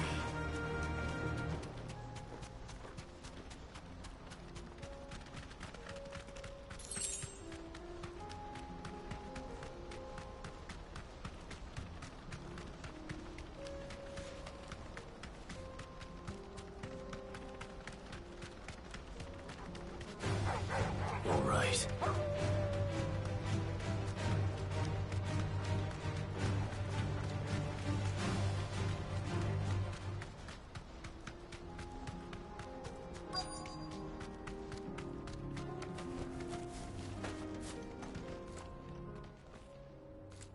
I hope I didn't keep you waiting. Did you arrange to speak with the consortium? Here they are now. You wish to consult with me? I did. It's about the bearers you recently purchased from the Fist. We had all but finished making arrangements to buy them ourselves, and then you stepped into the fray. You misunderstand. The consortium had an interest in purchasing them from the very first. It was only our regard for you that kept us from bidding.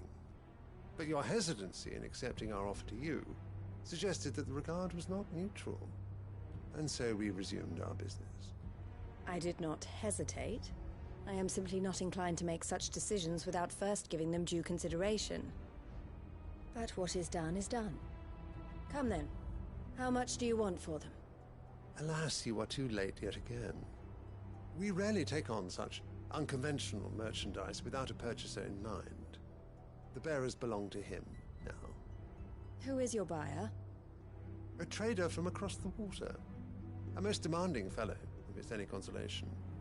He insisted the bearers be fed, dressed, even given their own bunks for the voyage over. That's what you get when you deal with continental types. I wouldn't know. Oh yes, the culture on the continent is quite different to ours. They pay good money for bearers not fit for the knacker's yard, and treat them like kings. But as long as they pay... That does sound unusual. No matter then. If they've already left our shores, there's little that can be done. Allow me to withdraw my interest. And with it, my interest in joining your organization.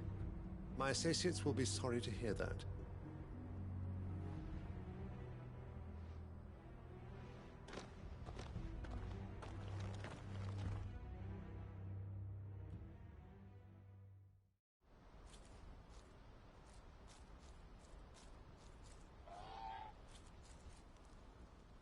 I'm sorry you weren't able to save them. As am I. But I only have myself to blame. He was right, you see. The Silver Peak Consortium did intend to buy those bearers before I did. Their representative hinted at a possible purchase when he came to recruit me. I feigned interest in joining them in the hope he might be encouraged to tell me more. And he did just that. As soon as he left, I sent my own offer to Randalar. So you never... No. I entertained the Consortium's proposal solely so I could learn more about those bearers. But I was a fool to think they wouldn't find out. I knew exactly who I was dealing with. You tried. I did. And if what he said was true, the bearers are to be well treated. Which is something, at least. They deserved more. I wanted so badly to see them freed. Eloise! Eloise! Word from Cashlock. The village is under attack. A pack of beasts have come down from the mountains, and there's a dragon at its head. Theo and the others are trying to hold them off as best they can, but the odds are against them. They need help, and fast. Theo! I'll go on ahead. Thank you, Clive. I'll gather some men and join you there. Just make sure he's safe.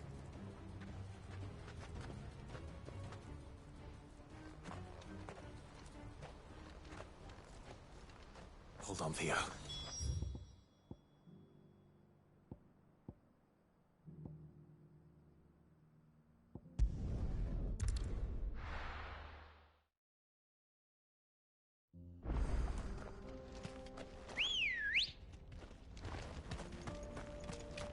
Good girl. Faster!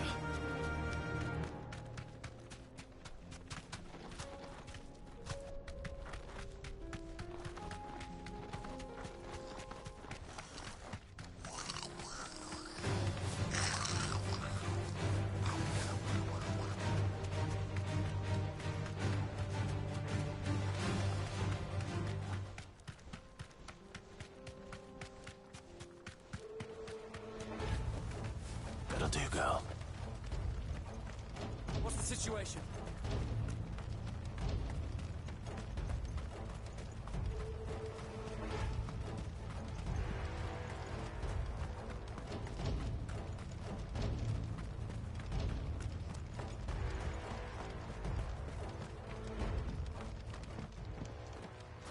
Where's Theodore?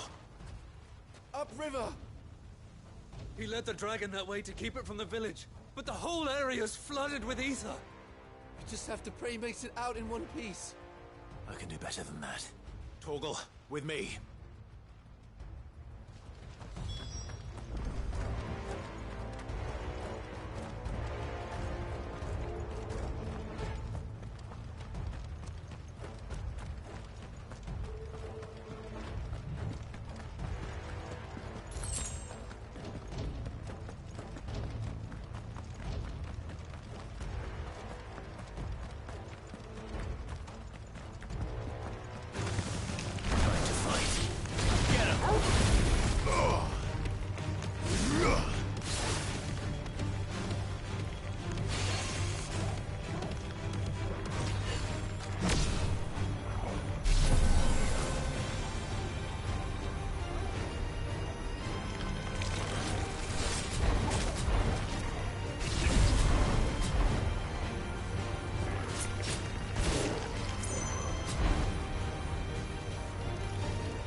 These creatures have already turned.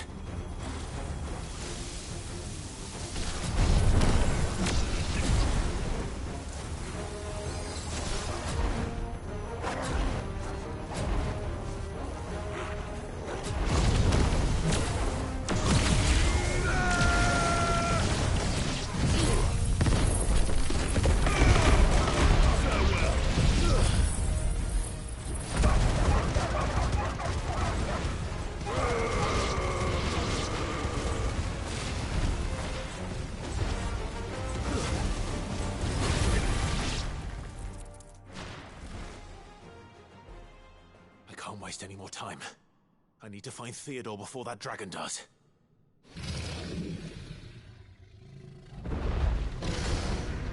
Looks like it's found me. This thing's turned as well. This isn't going to be easy.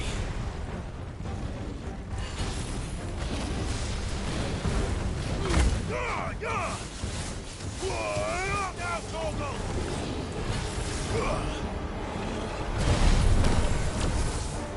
All yours, Torgal.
Clive!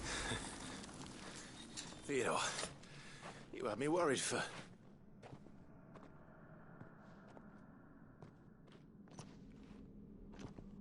We have to get you out of here.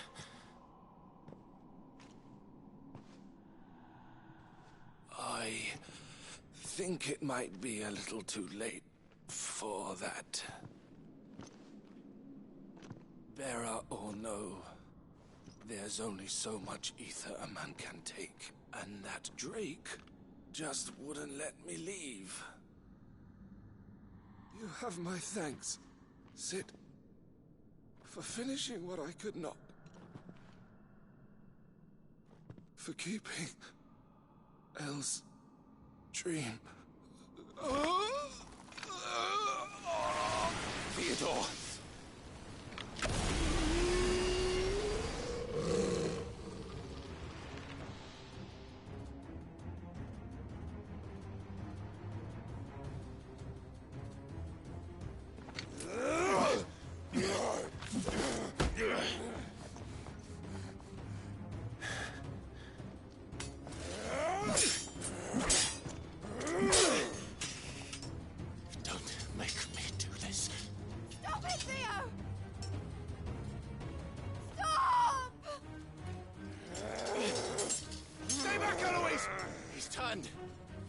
So will you!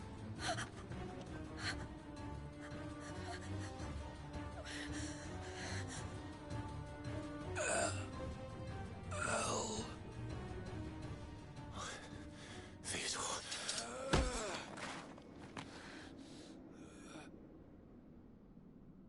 Take care of my sister. Theodore. Wait. Goodbye, Elle.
Thank you, Clive.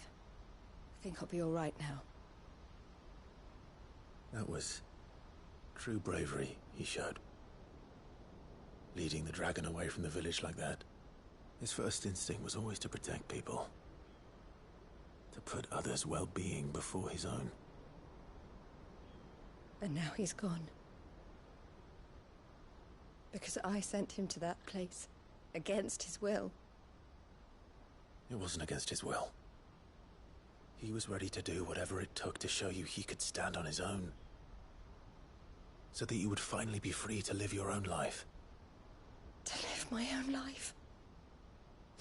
He never could come to terms with the choice I made. What exactly happened? You once told me Theo was the first bearer you ever helped.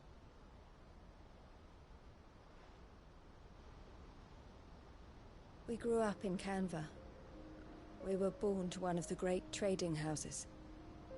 And I was chosen to inherit the family business. I had my father's head for figures, you see. Theo did not. While I studied the art of commerce, he played at soldiers instead. A late bloomer, in more ways than one. For unlike most bearers, it wasn't until his 15th summer that his powers awakened. My parents tried to drive him out of the house and into the care of the constables. But before they could, I took him into mine. Theo told me something else. He clearly admired your devotion to the cause of freeing others like him from slavery. But he said you deserved a better life than this. He wanted to free you from what he called your bonds, just as you freed him from his. I would be lying if I said I had not wondered from time to time how much easier my life might have been if I had allowed Theo to be taken and devoted myself to the family business instead.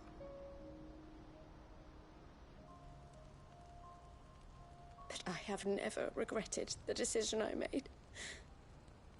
Being with my brother meant more to me than tradition or reputation. I only had to look at him to remind myself of that night and the choice I made and the fact that I would make the same choice again in a heartbeat.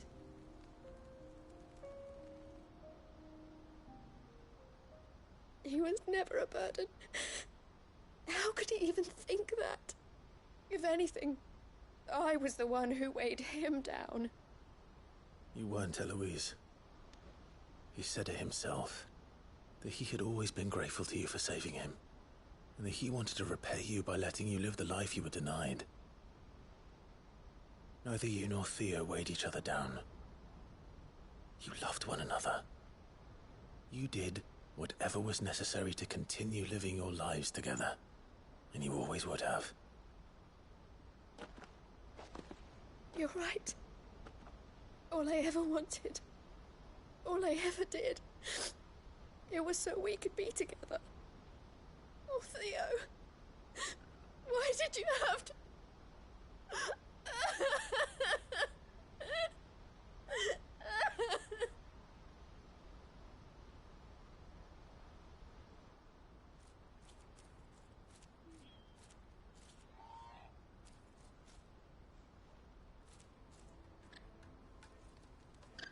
I know Theo wanted me to move on, but I'm staying here at the Crimson Caravans to continue our work. We can make a difference here. We can help people, save them. I need nothing more from life than that. So I'll carry on doing what we do, ensuring that goods, people, bearers get where they need to be, bringing smiles to people's faces just like we always have, and to Theo's. Wherever he is. This is the life I have chosen. The life I will always choose. I've made a choice of my own, to continue helping you however I can. Whenever you need it. Thank you, Clive. Let's go on together then. For Theodore.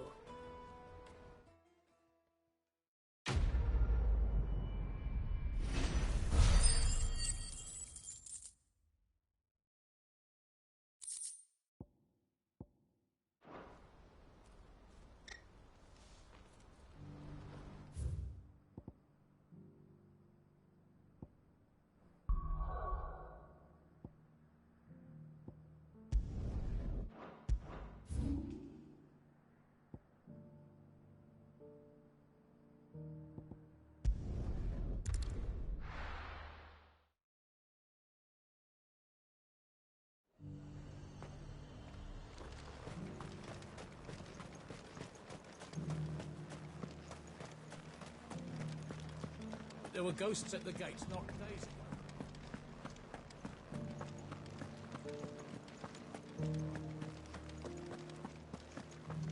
Those things I said before.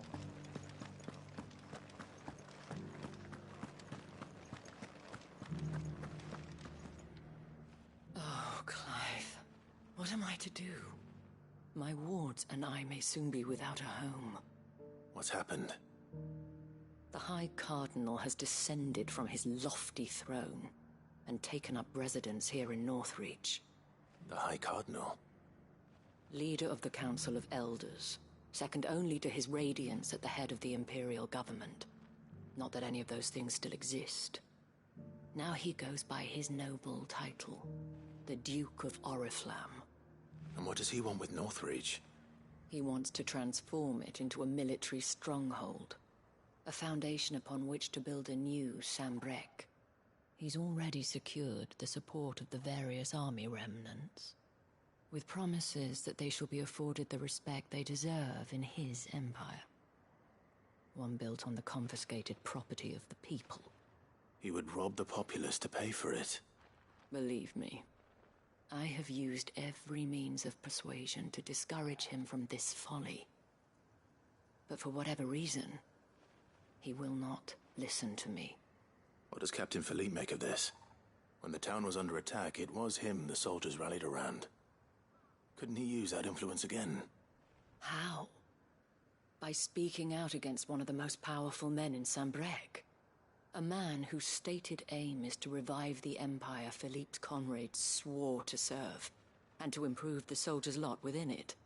The captain can offer them a regular supply of gruel, and an occasional trip to the Vale to help them forget the terrors they face each day. The Duke offers them a vision of strength and safety. No.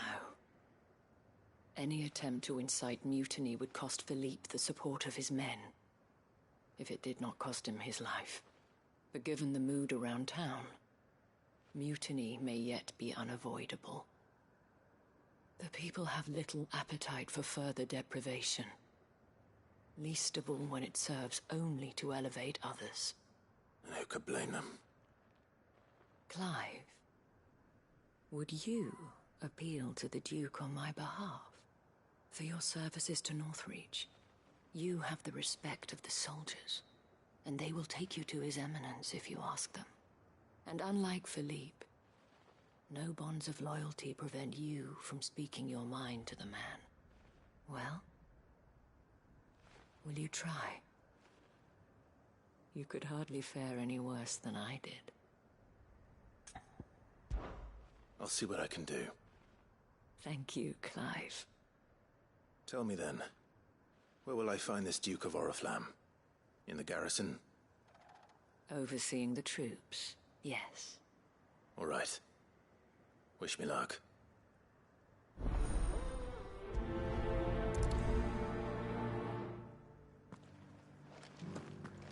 I may have met this Duke before, at the Remembrance Ceremony. Let's hope I didn't make a strong impression.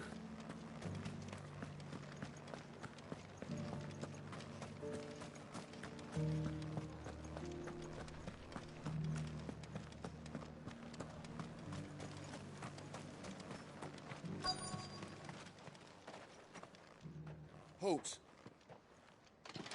Oh, sorry about that. You're the dame's man, aren't you? You got some business with the captain? No, actually. With the Duke. I was hoping I might be able to speak with him. We're under orders not to let any civilians pass. But you should be all right. His Eminence has heard all about you and your heroics. Wait here. I'll go and ask.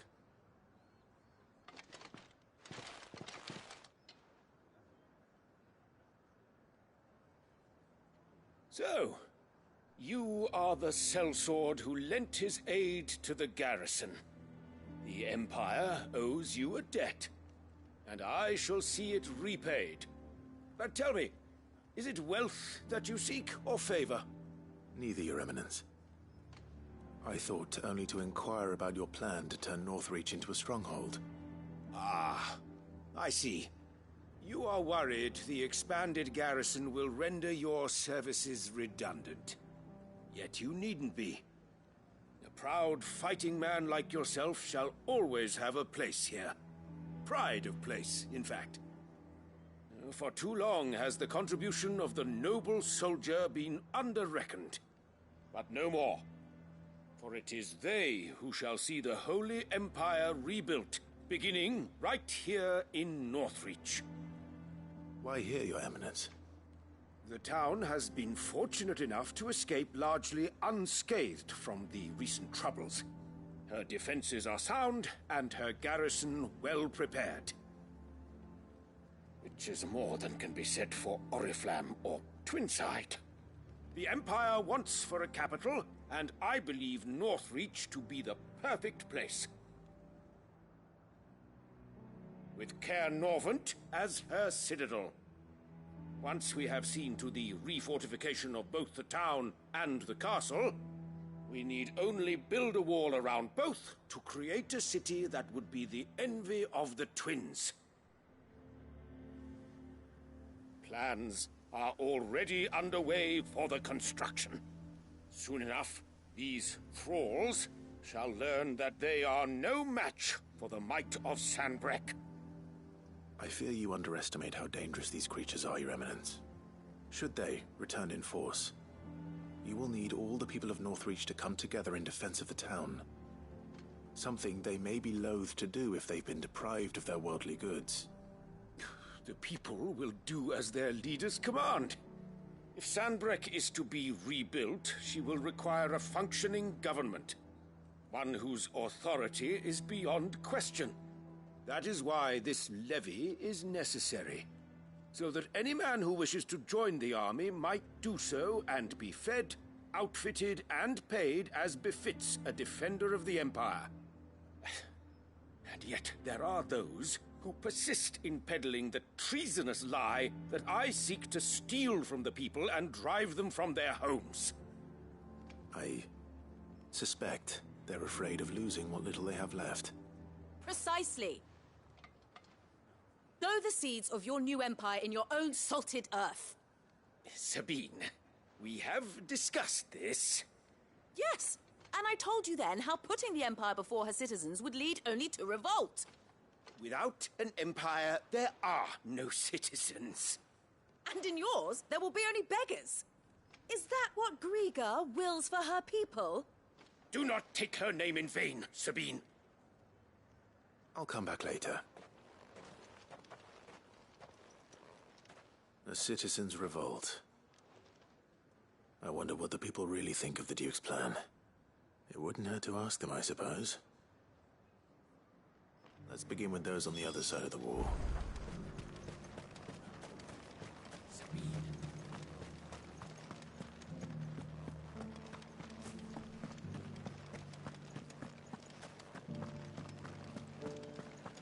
You needn't fret.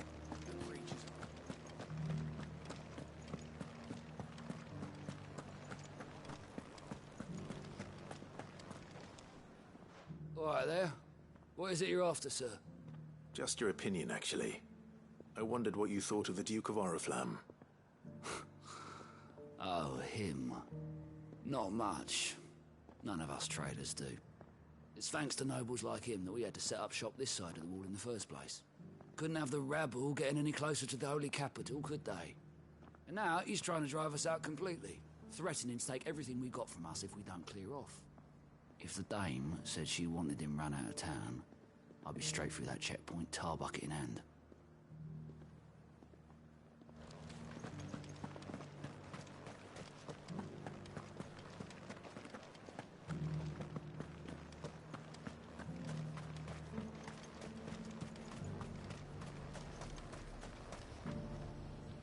I've been hearing a lot of talk about a certain Duke. Nothing good, I'll wager. Going around acting like he owns the place. And with hardly a word to the dame. This is her town, not his.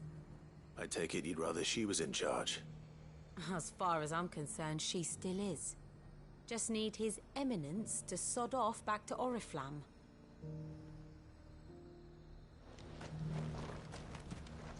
Do you see anything you like?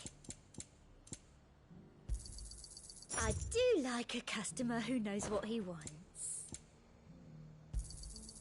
An excellent choice.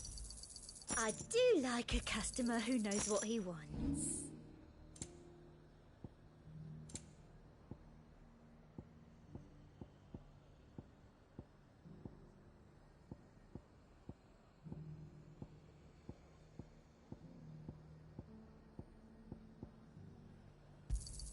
Thank you. That's the best I can do. Thank you. I doubt you'll get more than that in the capital. That's the best I can do. Thank you. Come back again. Why, you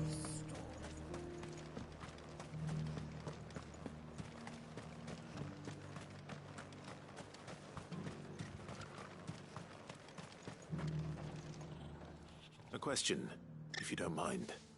What do you think of the Duke of Oriflamme? Don't get me started. You build a life for yourself somewhere, only for some noble to turn up and tell you you've got to hand it all over to him. If he thinks his name and his chains give him the right to empty our purses, he's in for a rude awakening. We'll do whatever it takes to keep what's ours. Whatever it takes. Well, the people seem united enough. What about the soldiers? I heard the dame got an icon to rid the man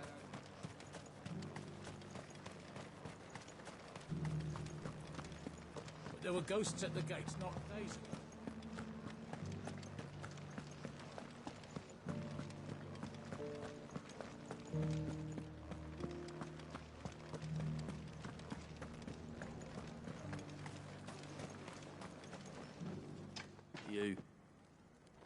You're the one who was talking to His Eminence.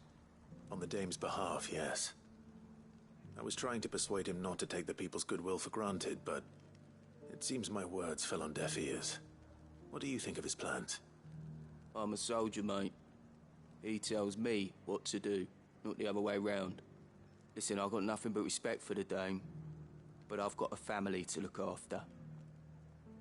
That's where my loyalties lie. Not with the town or the Empire, but with my wife and children. If the Duke can get us the men and the equipment we need to fight off those blue-skinned bastards, I don't care how he does it. I left everything. As long as you remain, the veil will see.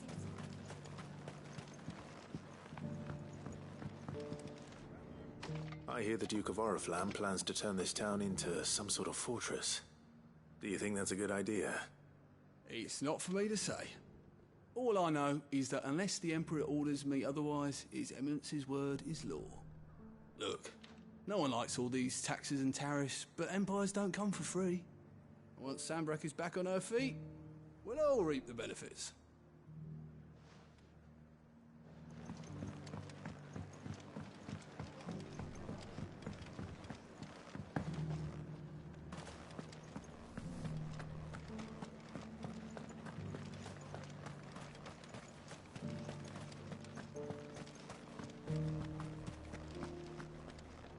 Excuse me, do you have a moment?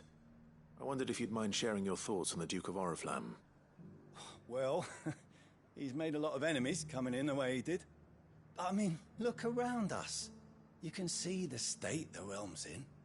The traders might not like having the screws put on them, but if they volunteered a few more of their hard-earned gil before things got bad, maybe they wouldn't have to. I think the Duke's got a point when he says rebuilding the Empire's the best way of making sure we're all protected. And if that means people who don't know one end of a sword from another have to make way for those who do, well, that's just how it goes. Let's see what Philippe makes of all this.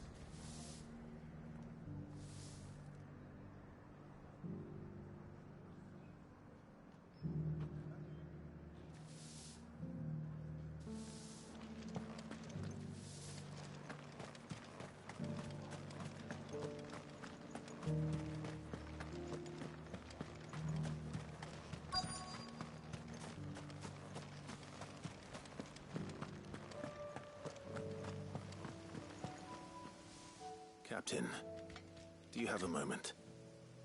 For you? Certainly. Clive, wasn't it? Thank you for last time. How can I help you? I wanted to ask you about the Duke of Oriflamme.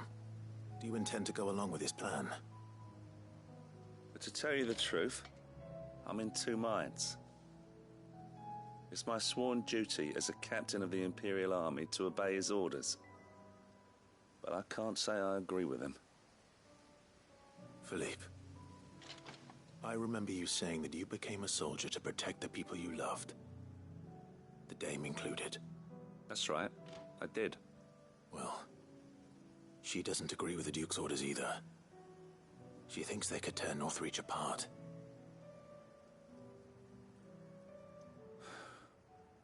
And she's probably right. Thank you, Clive. I know what I need to do now. Protecting the people I love is what matters. Doesn't matter how. Well, duty calls, so I better go. Thanks again.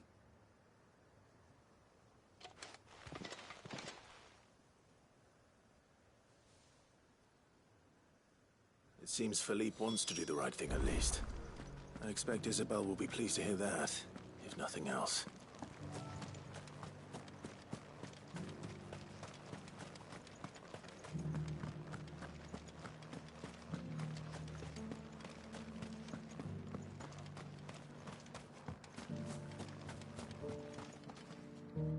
Ah, Clive.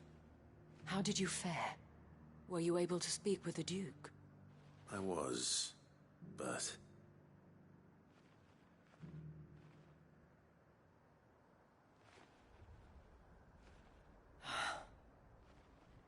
So Northreach is to be a fortress after all.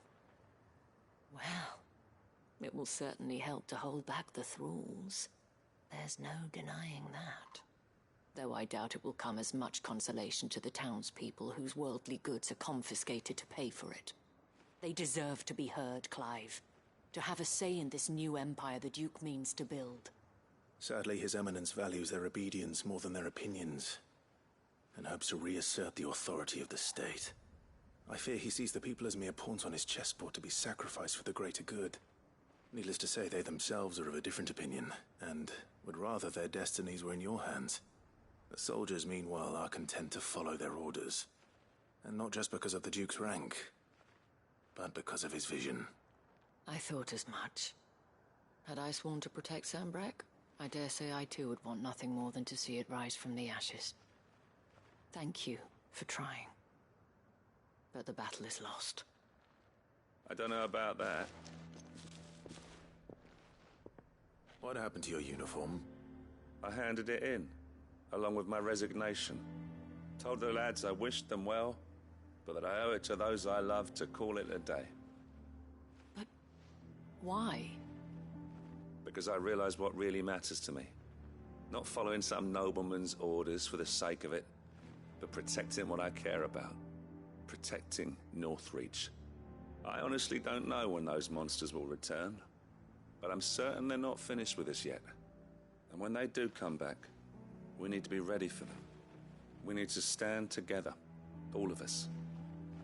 And with you to lead us, milady, I reckon we can do it. It was you who finally convinced me, Clive. There's no point following orders if they go against everything you believe. Indeed. All of us, standing together. That has always been Northreach's best hope, and one which still lies within our grasp. We have only to turn our attentions to the true enemy. Thank you, Philippe, for showing me what I must do. Anything for you, milady. Speaking of standing together, would you mind if I borrowed a few of the lads from the Vale to help keep watch around the town?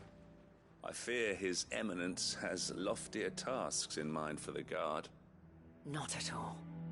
Be my guest. Wouldn't be the first time.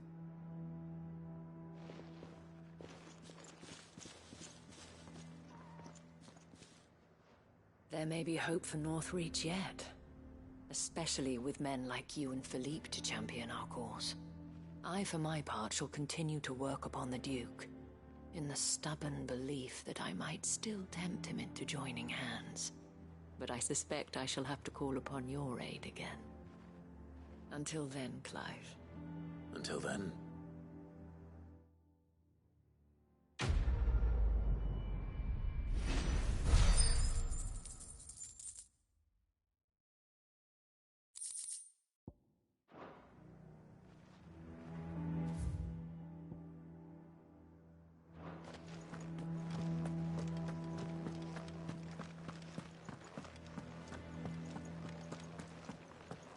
Those things I said before.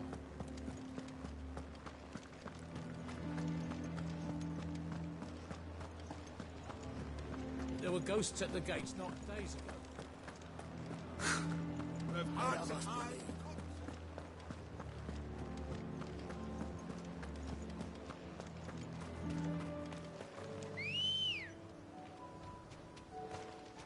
Good girl.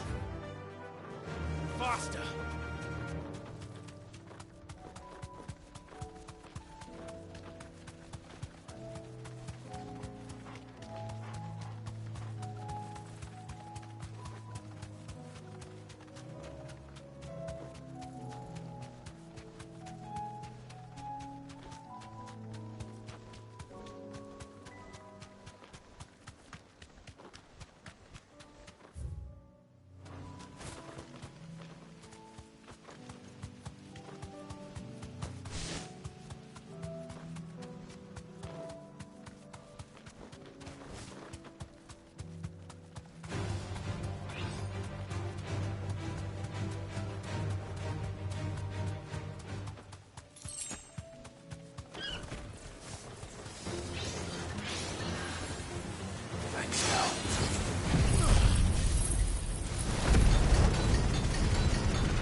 That's all of them.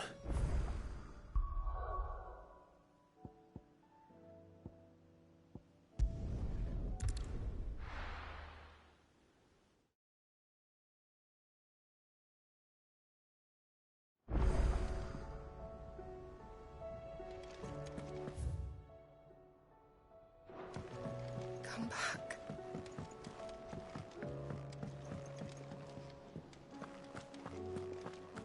Oh, don't tell me we've run out of papillon nuts and all. Ah, the man himself. We were just about to make a start on that sword I promised you. It's funny, but none of this would have been possible without your help. You remember Camille? We'll be using his leatherwork for the grip. The steel, meanwhile, will be tempered in a fire, burning the cinders you charmed out of old Zoltan here. And that whetstone from the Outer Isles, that'll be what gives the blade its edge. And the final flourish will be my talented colleagues' engraving. A team effort led by the greatest blacksmith alive. Now, save that talk till the thing's finished, yeah? Right. I'm ready if you are. To the bellows it is, then.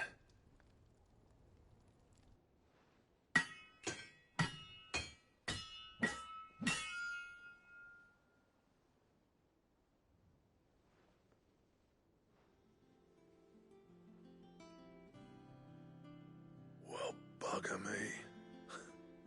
We actually did it.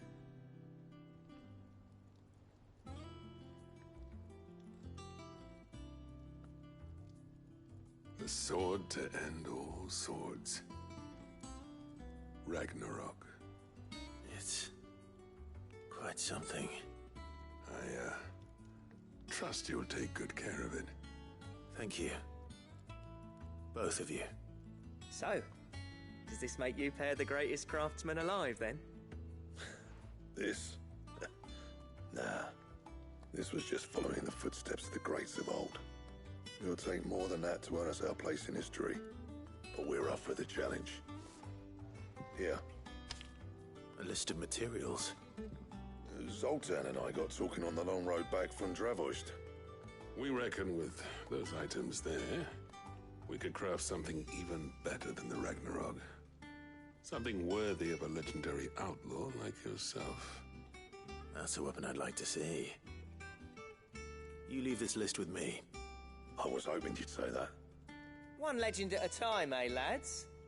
Before you start on the next, who fancies raising a cup to friendship reforged? Good idea. No more drinking to forget my past. It's about time I had something to celebrate. Then tap the kegs! Vulcan's boys are on their way!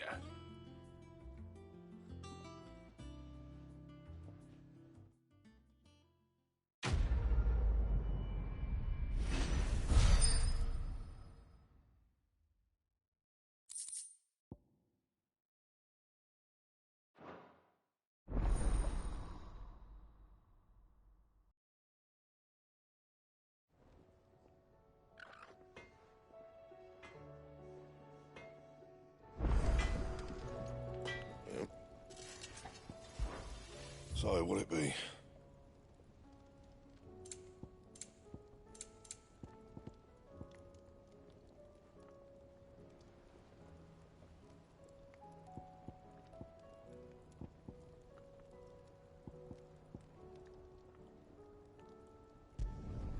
Not bad, if I do say so myself.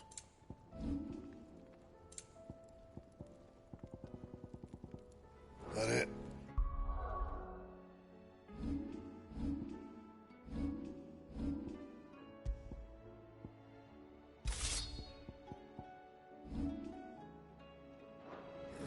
Fine.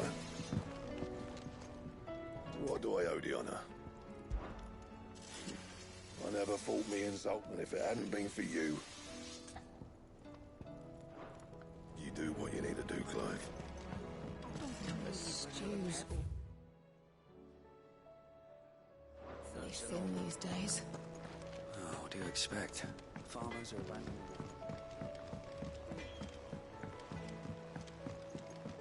you tried Molly's lemon tarts?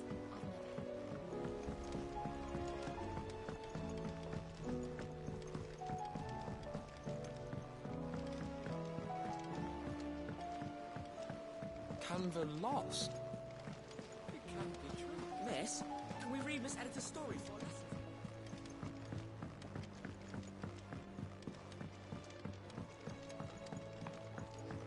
How was she? The Enterprise. Ah, Sid. Wasn't expecting you back so soon. So, is it good news or bad? Good, thankfully. Here. Ah, that's brilliant! Thanks a blimmin' million! I'll fit 'em to the smelter right away!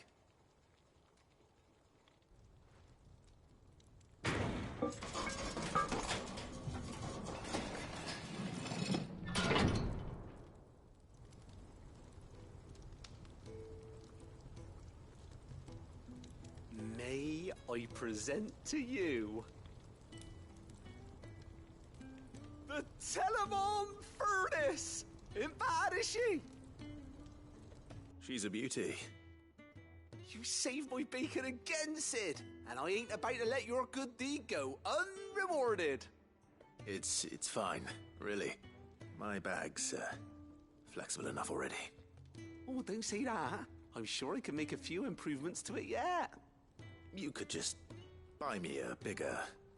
How about that clasp? Looks a bit stiff. Reckon you could loosen it up and make some more room? And I reckon I know how. With a new alloy we've been working on. The Telemon Furnace was just what we needed to perfect it. It's a metal, see? So it's lovely and strong, but it's also, well, stretchy, if you can believe it.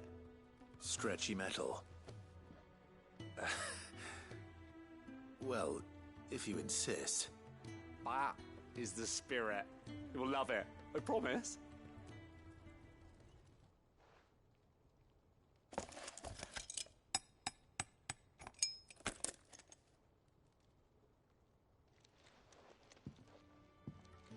So, what do you reckon?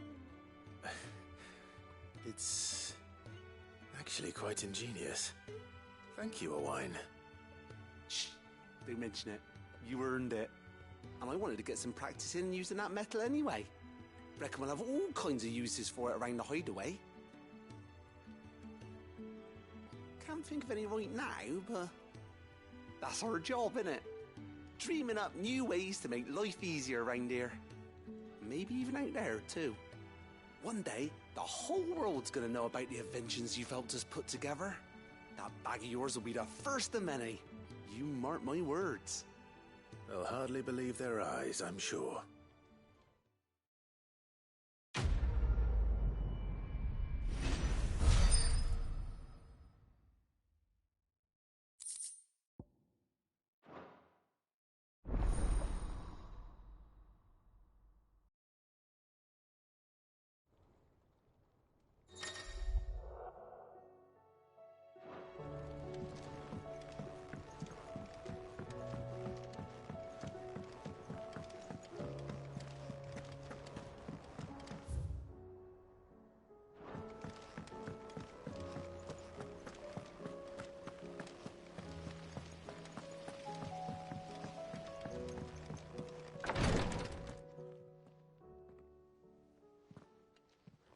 How are you feeling, Joshua? Better than I was. But not nearly as well as you should be. Your cuts and burns may have healed, but your body still bears the burden of every spell cast. And what would you have had me do? It was no ordinary foe we faced. It was the Warden of Darkness. Yet still, it was not enough. The king could have ended me at any moment, but instead chose to toy with me like a curl does a mouse. You underestimate yourself. Oh, it was crystal clear. Only one man established his dominance that day, and that man was Barnabas. I'm sorry, brother. That was ill-spoken. It's just, I have never felt so powerless. And when so many are looking to us for strength, perhaps Perhaps the prince feels the same.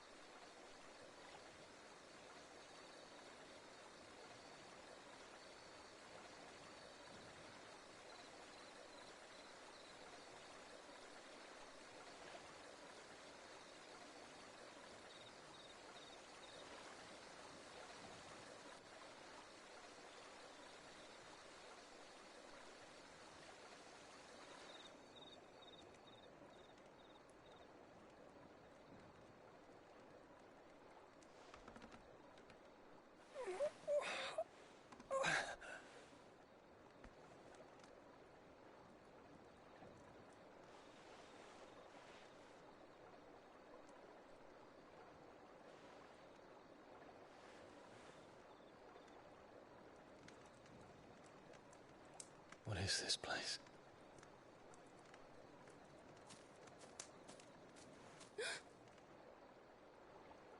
Don't move.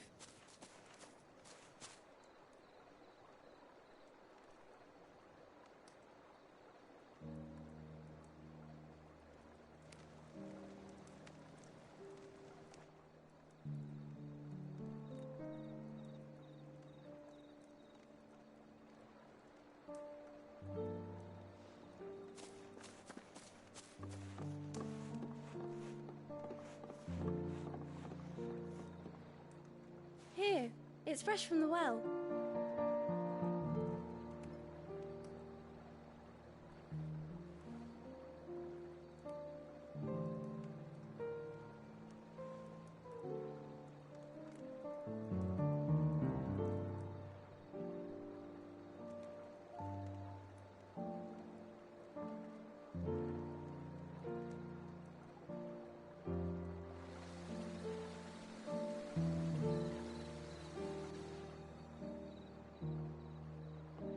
Grandmother told me spirits sometimes get lost, and that the lanterns guide them to their proper place. I set one on the river for her when she passed away.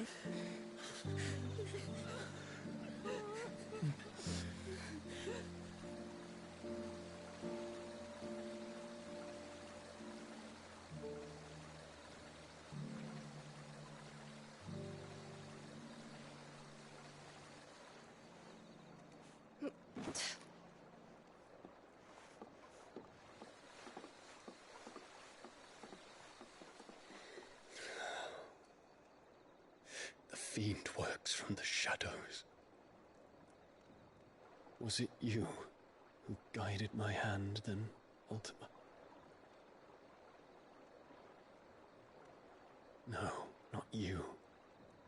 This is my doing, my fault, my sin to bear. And for it, I must atone. Your hurts are healing nicely. It was my poultices that saw you well. You make them? And sell them, or try to. Earns me enough for bread, most days. Forgive me. I have nothing to... I know, but I couldn't just leave you lying there.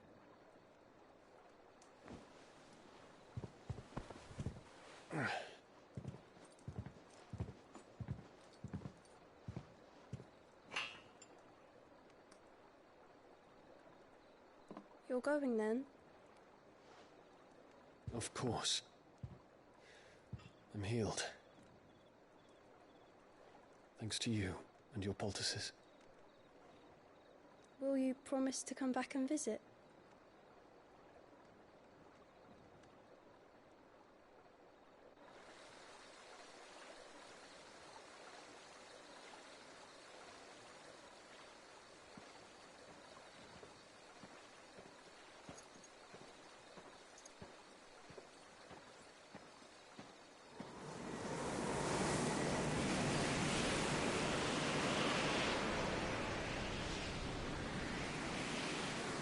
Well, Phoenix, it would seem that I owe you my wings.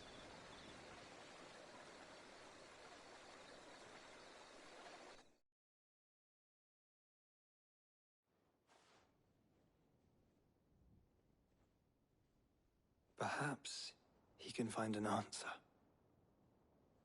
You will be returning to Waloed soon, I gather. I see no reason to wait. Then neither do I. I can think of a few, but I doubt they'll stop you. You will take your medicine. Of course, Lady Daya. Set on leaving already, are ya? How long will it take us to get back to Ash? Dunno, about the same amount of time it took us to get here. Maybe less, if your uncle can find someone trustworthy to patch up the Enterprise. All depends on where we're putting into port, mind. Yes. It's not as if we can put ashore wherever we choose. We have to assume that the whole of Ash is hostile, and that we'll be attacked on sight. Then we must find a place they won't think to look. And I have an idea who might know of one.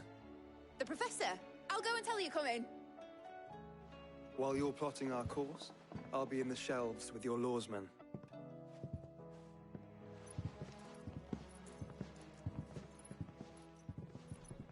Your brother's body won't take much more of this recklessness. You know that, don't you? I do.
Ready, go?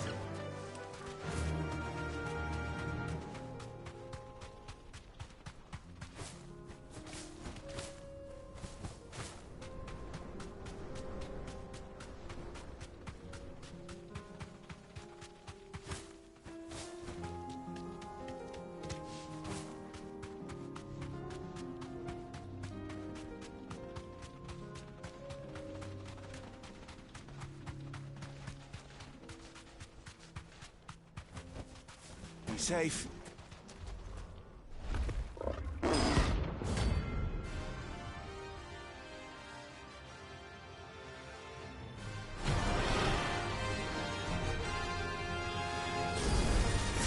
We're not going to outrun this one. Stay close, Torvald.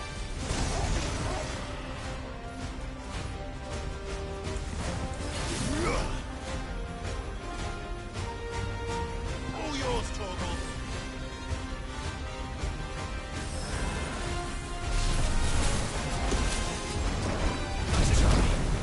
Over here!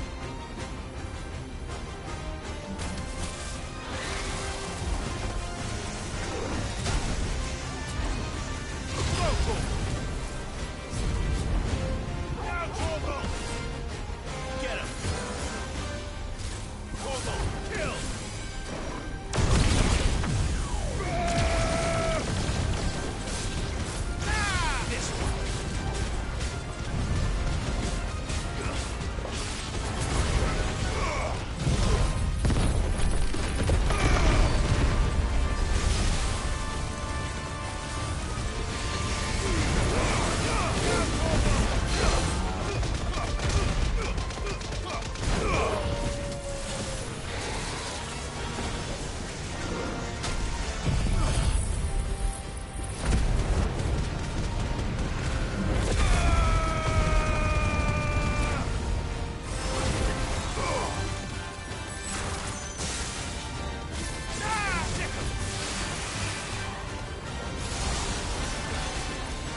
this one.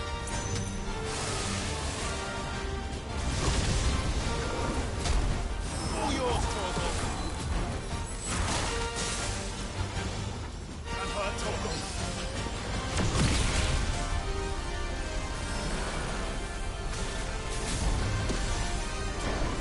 Nice try.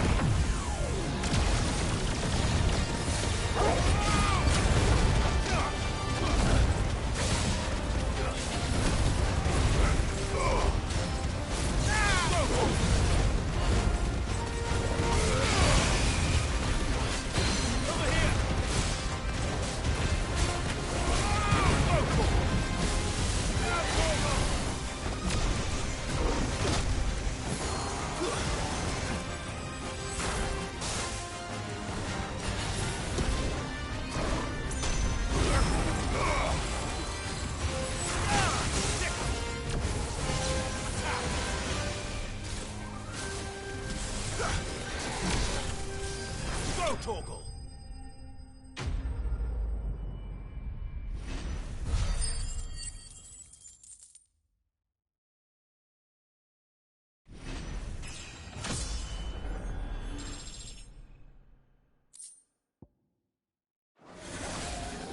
Should have picked on someone your own size.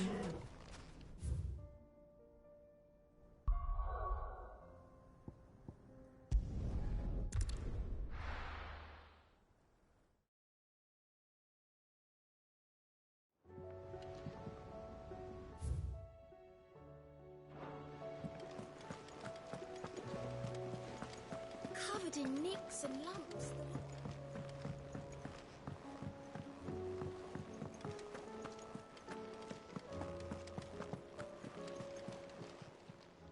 Welcome to the Patron's Whisper. Is everything we've received and everything promised? Here you are.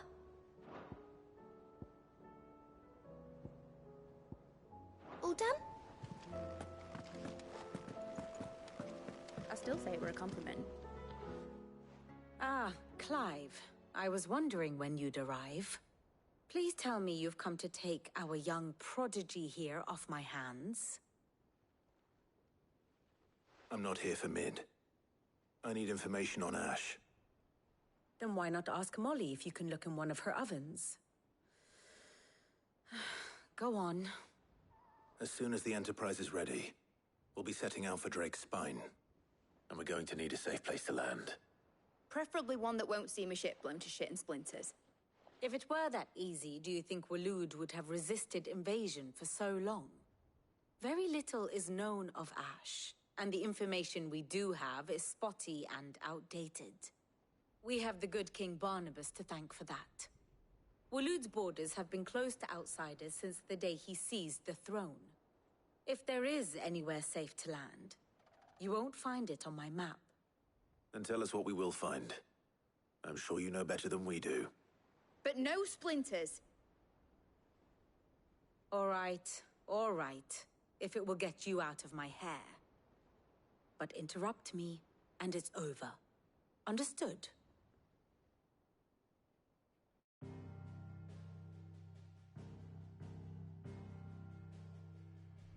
Barnabas Tharm, the one they call the Last King. Understand him, and you will understand the kingdom of Waloed. Barnabas was only a boy when he arrived from beyond the southern seas, and barely a man before he united the ragged tribes of Ash. And having unleashed them upon the formidable Veldamark, he set his throne upon the ancient kingdom's ruins. The victory sent shockwaves around Valisthea, tales of Odin's might spreading through every court, parlor, and drinking hole in the realm. Note that this was in the year 843, and that the king still sits upon his throne some 40 years later, quite untouched by time. Waloed's recent inaction left many wondering if Odin had lost his appetite for war. And yet here we are. The Einherjar was committed to the fray, a bold declaration of intent. Orcs swarm around Drake's Fang, and throngs of Akashic haunt Canva's streets. Though how precisely the havoc they wreak serves Waloed remains unclear. Regardless, if the order to attack truly came from King Barnabas, then one thing is certain. Waloed has achieved the impossible and made bedfellows of beastmen and the ether-addled alike. All of which is a roundabout way of saying that you will be in unknown territory when you set foot on Ash. Much of the continent has already been lost to the Blight, and what few ports remain will be fiercely guarded. And that is to say naught of its natural defenses. Offshore currents will cast an ill-equipped ship out to sea one moment, and dash it against the rocks the next. But then the Enterprise is anything but ill-equipped. And Mid has made land there before. Now, if only there were someone with an intimate knowledge of the Shadow Coast, and where a daring gentleman might put ashore.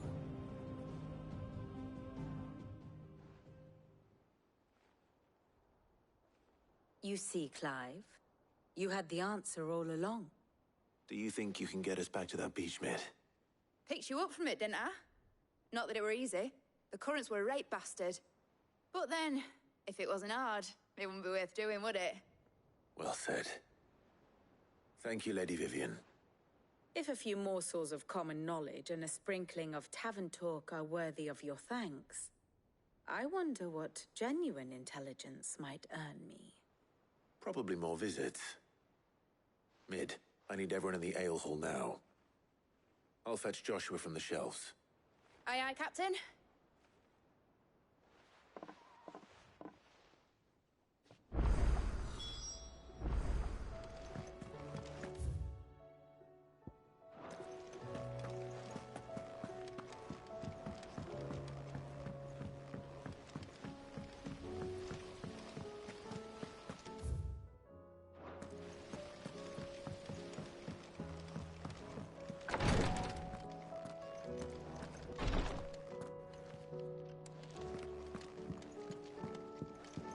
Please, you're great. My Lord Marquis.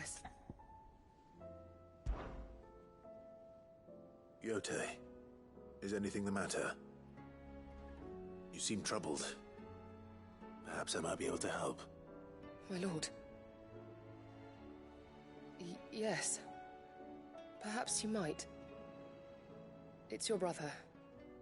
His condition continues to worsen, though he does his best to hide it. The lesion on his chest pains him more with each passing day. I had feared as much. There are certain elixirs which can ease the suffering of those afflicted by the curse, but... But His Grace's case is severe. The drafts I have been able to prepare for him thus far have ceased to have any real effect. So I consulted with Talia and certain of my comrades among the Undying about the possibility of finding something stronger. And thankfully, a recipe was found. The only problem being that the critical ingredient is exceptionally hard to come by, and our supplies are almost exhausted.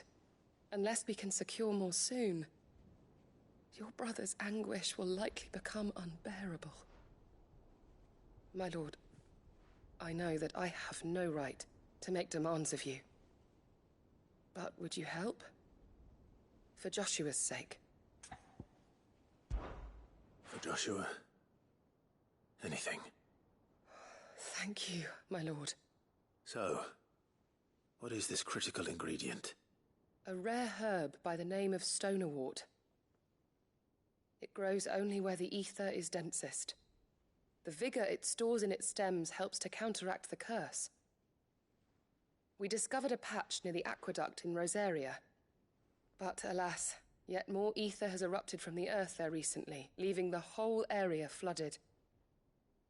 The search continues for a new source. One that we might reach without being turned. So it's only that you can't reach it? The stonerwort itself is unharmed by the flood? Well, yes, but... Then I shall go in your stead. But, my lord... You've yet to find another source, correct? So for now, the aqueduct is our best hope. Besides, I'm a dominant. The ether can't hurt me. Well, if you're sure, my lord. Stonewort is easily identified by its blood-red blooms. Search around the aqueduct, and you're sure to find some soon enough. I shall remain here and prepare the other ingredients.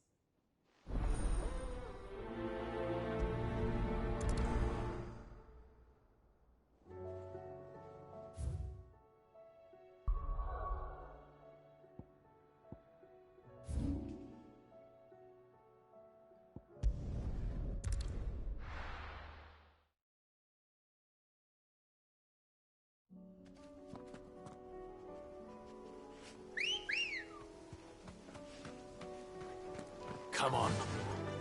Yeah!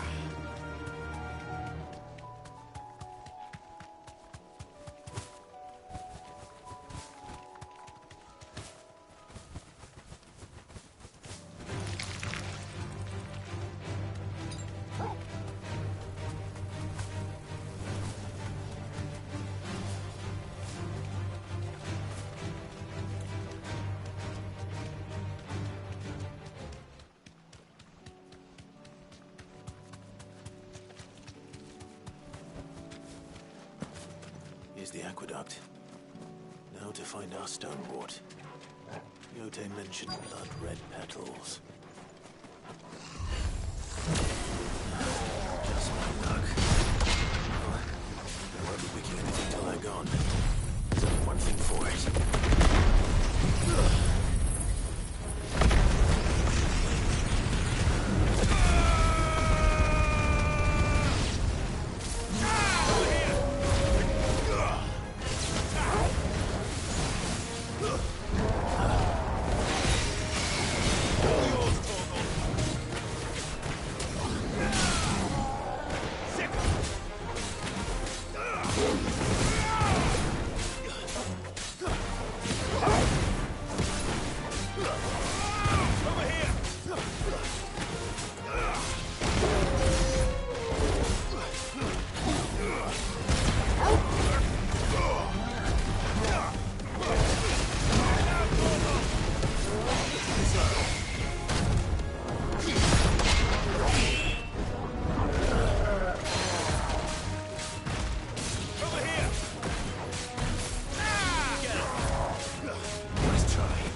Better collect as much as I can before reinforcements arrive. Right.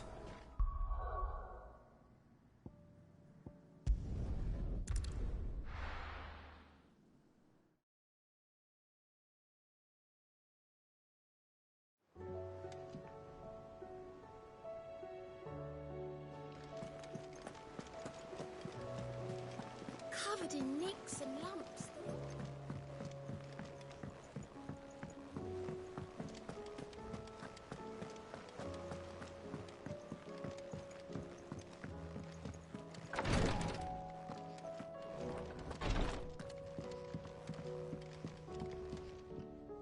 Yote, I brought back all the stone and water I could find. Will this be enough?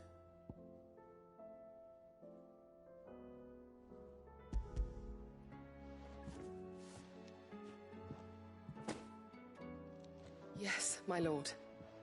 Thank you. I'm sure it will serve us until we can find another source. I'm very glad to hear it. You and His Grace are very much alike, you know. You think only of how you might help others, and never of the danger to yourselves. No more than you have minding my brother. You've risked a lot for him, and I thank you for it. I am honored that you should say so. But I beg you, my lord, do not give too much of yourself for the sake of others. We could not afford to lose you. I'll keep that in mind.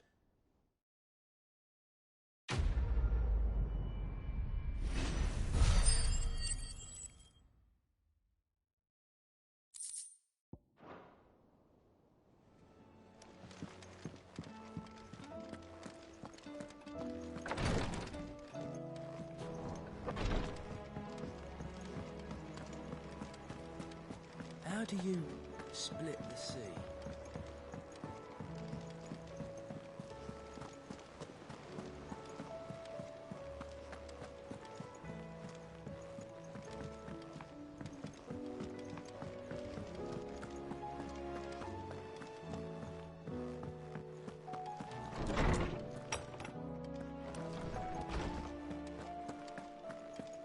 I have no reason to assume. Clive, you must listen to this. Lawsman, tell him. Do you recall when we spoke before on the divinity of Ultima?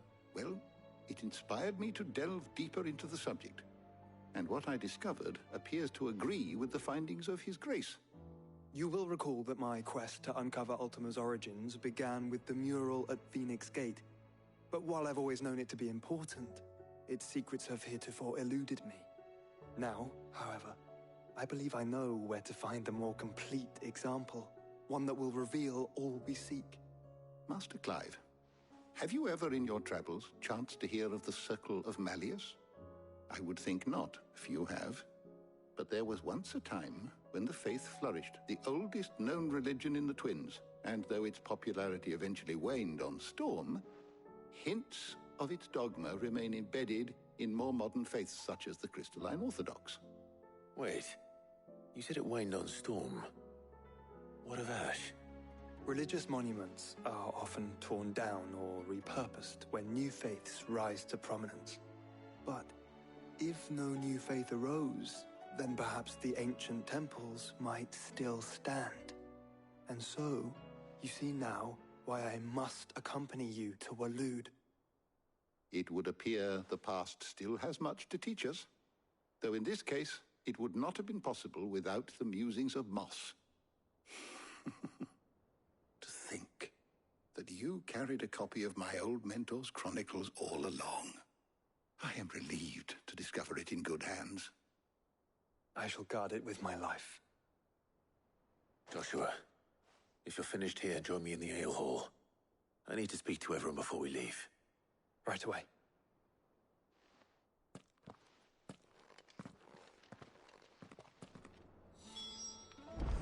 Mid said I could ride the Enterprise next.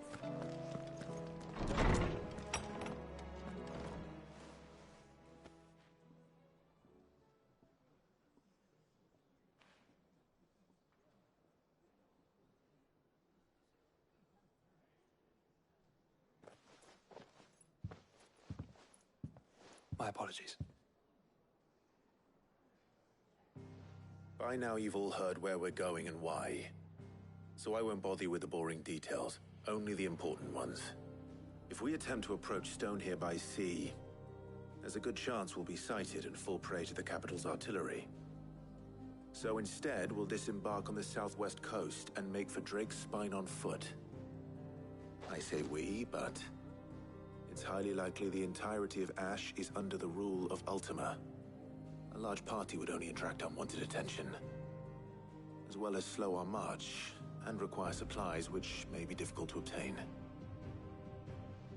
Only Joshua and I will be going. And a scout. Preferably a good one. Gav, do you know of any? You bet your ass I do. Might still borrow some of Lady Vivian's maps, though. Just in case, like. Once you've dropped us off at the Shadow Coast, you need to retreat into neutral waters, fly merchant colors, and stay inconspicuous. If you sense any danger at all, you leave us behind and return to Storm. Inconspicuous is my middle name. But like hell am I leaving anyone behind. The ship ain't going nowhere till your scurvy mugs are smiling on deck. Jill, the Enterprise will appear a tempting target for royalists and pirates alike. You're to stop anyone boarding. Don't worry. I'll keep the ship and her crew safe. You'll be needing passage home, after all. But... very well. If there are no questions, I'll see you all at the docks.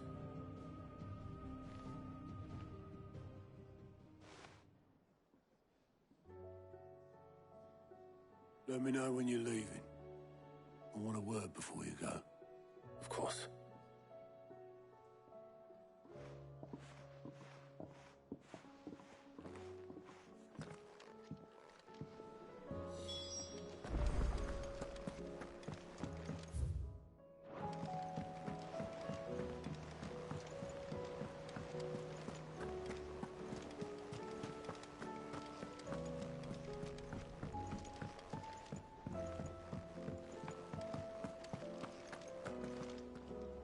Is something wrong? Not at all. Honestly. Can't a man wish his friend farewell? Just wanted to let you know that I'll keep things in order while you're off saving the world. I'll hold you to that.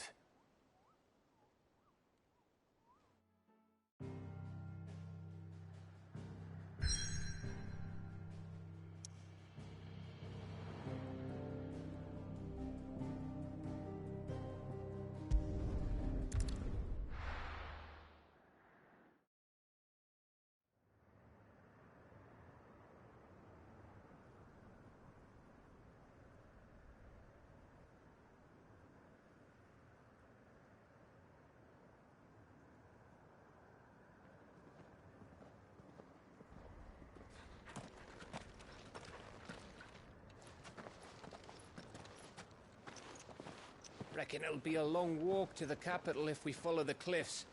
I'll scout ahead, see if I can't find us an inland route.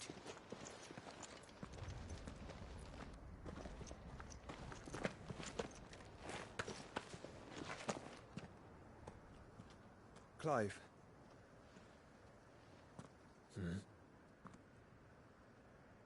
There's something I've been meaning to ask.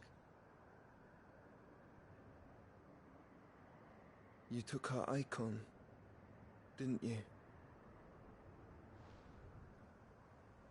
Yes, I did. She understood.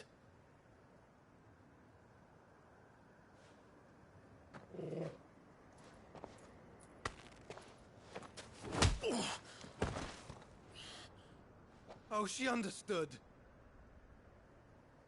Understood that you decided to save the world all on your own, and that you'd die without her power. How dare you make her choose? You knew damn well she'd never refuse you. But I will. You can't keep pushing us away, Clive. The world is ours to save, not yours.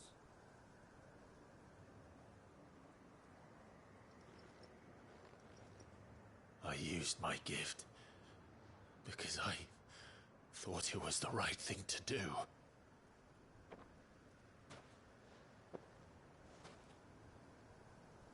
And you truly believe this will save you? Will save us all? I do.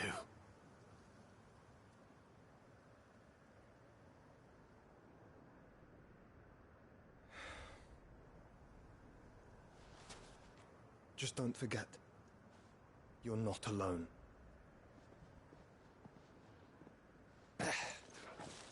Think I found us a trail. Did I miss something?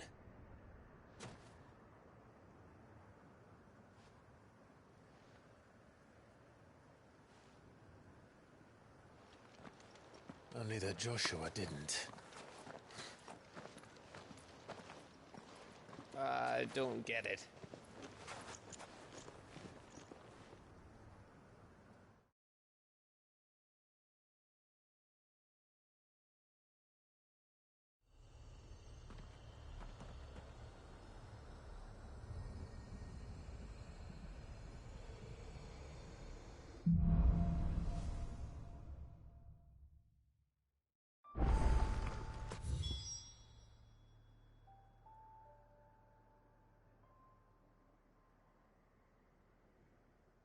Always wanted to visit Ash.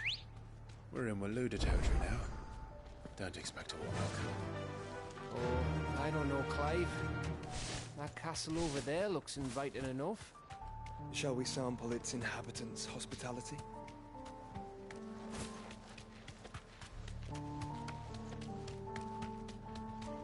Remember what I said about warm welcomes, Gav?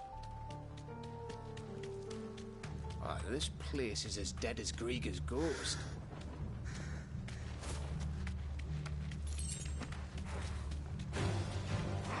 I knew I smelled something. I see only orcs and Kashik here. Let's hope the villagers made it out in time.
Camber all over again.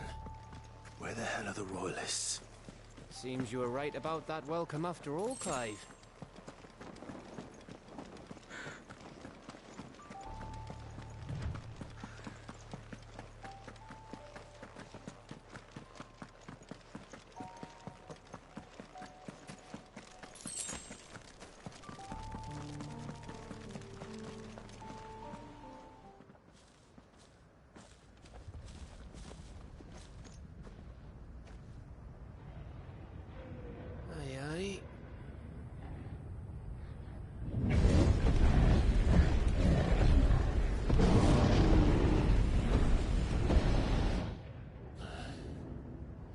Is the whole of Ash fallen into Ultima's hands?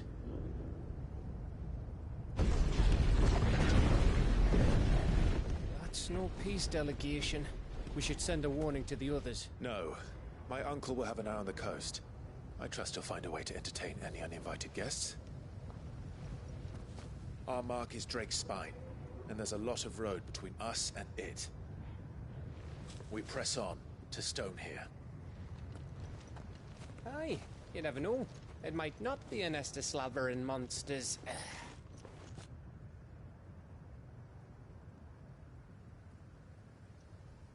Clive, you must go on ahead without me. This stronghold is as old as Phoenix Gate, perhaps older. It may yet hide Ultima's remaining secrets, and if we are to best him, they must be unearthed. All right. Stay out of trouble. I always do. Mostly.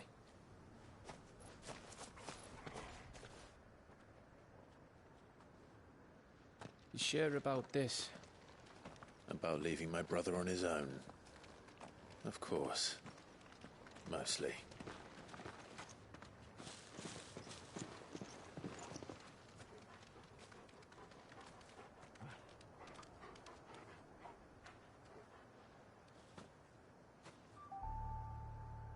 Lady Vivian's map is so old, it's hard to tell which way is up. But if I'm right, we're not far from a village called Aistla. Then we make our way there, resupply, and wait for Joshua.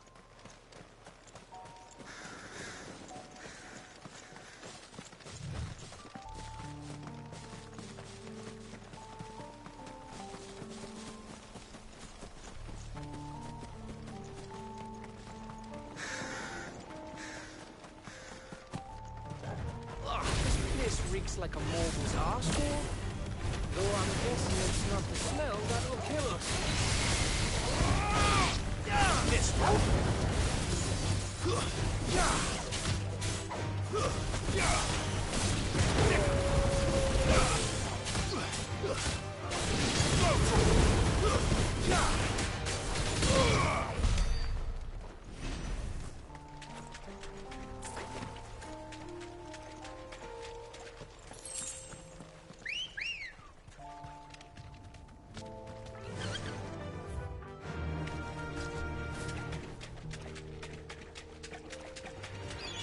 mistakes.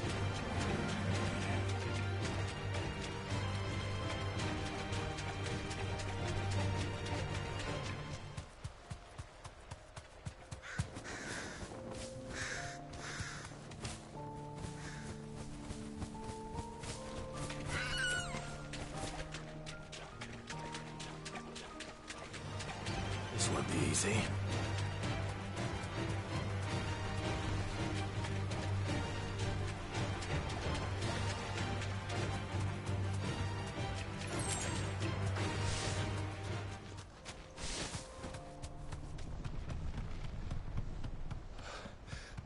Bahamut's breath. Don't look down, Torgal.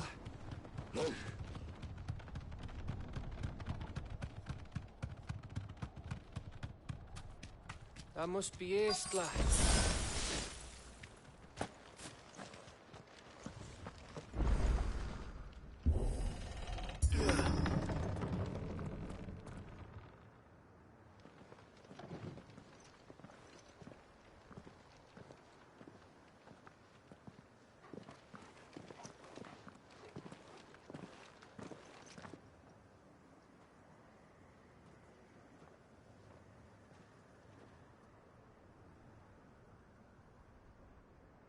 What do you think, Clive? Then we're too late.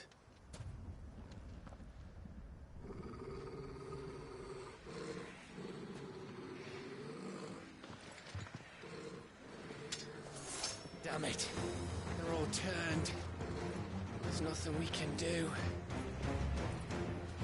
I wouldn't say nothing.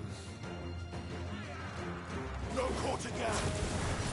No quarter!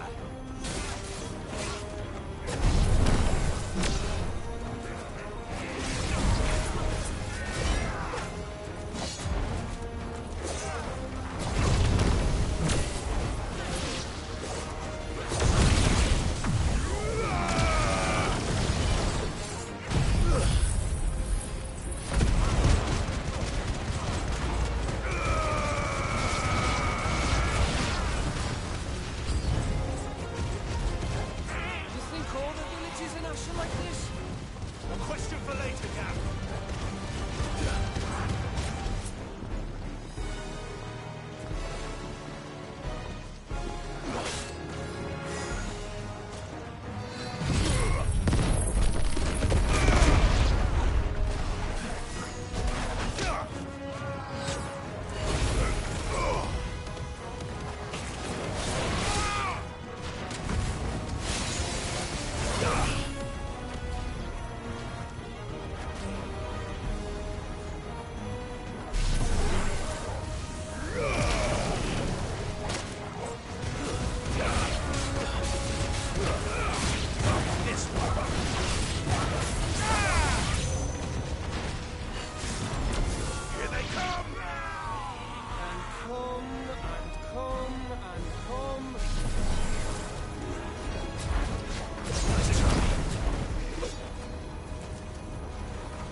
Gav. Gav! Don't tell me there's more of the bastards. Oh, fuck.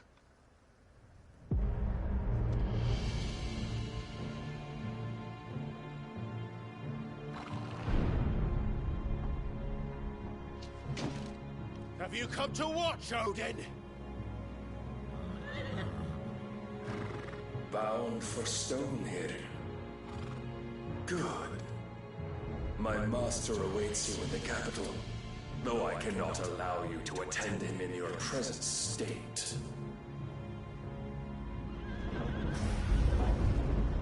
And how are you going to stop us? Why, with this!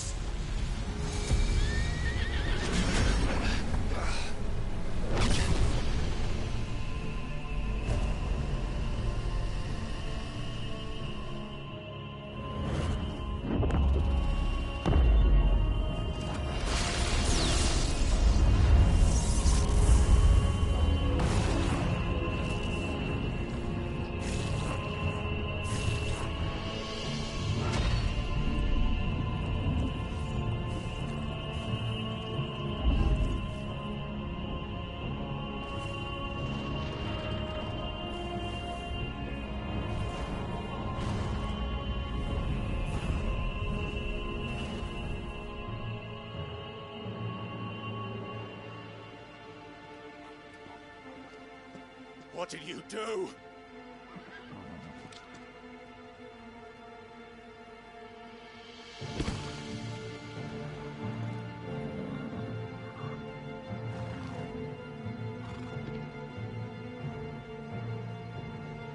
If the vessel would see the path opened, it has but to ask. I shall see that my master's prize is made presentable.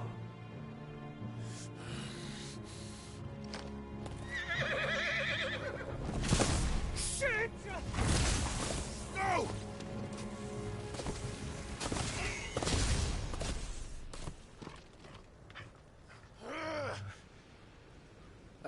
Clive, would you mind telling me what the fuck just happened?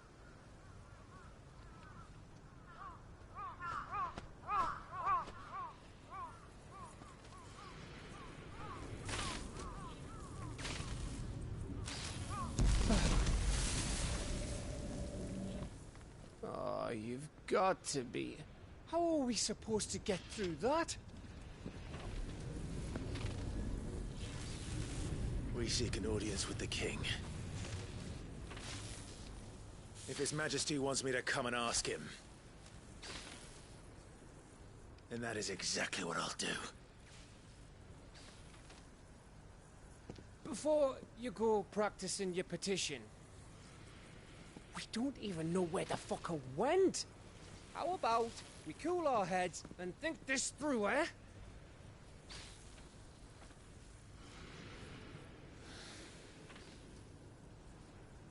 All right. Maybe there's something here we can use.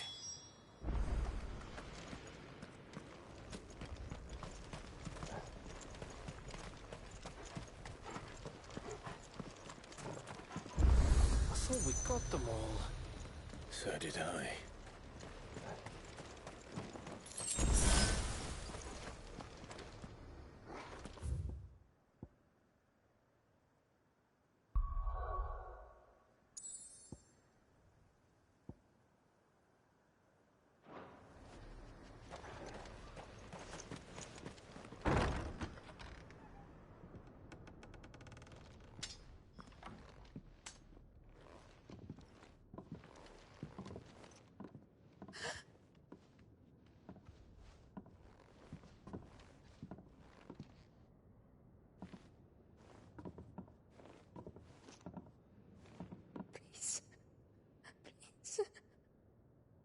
Please, no. Miss. Whoa, easy, easy. We're not turned, all right?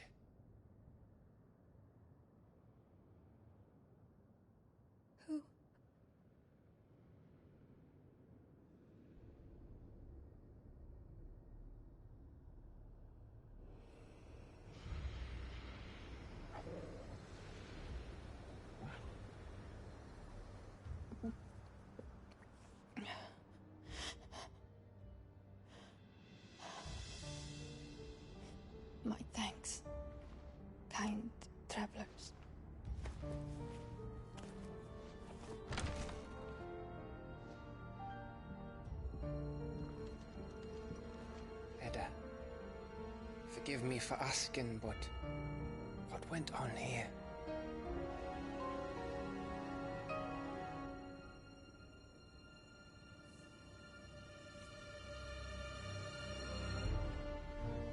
It all started when the skies changed. The elders said it was the Arche.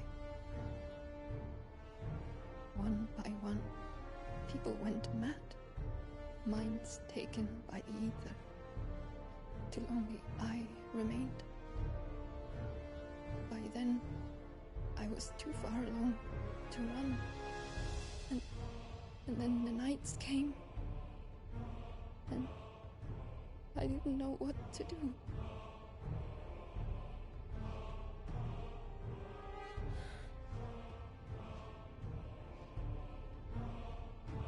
And this, Arche is... Just a story. Something our grandparents told us when we misbehaved. About how the heavens would grow dark before the land took her last breath. The end of the world. You said the others went mad. But where did they go?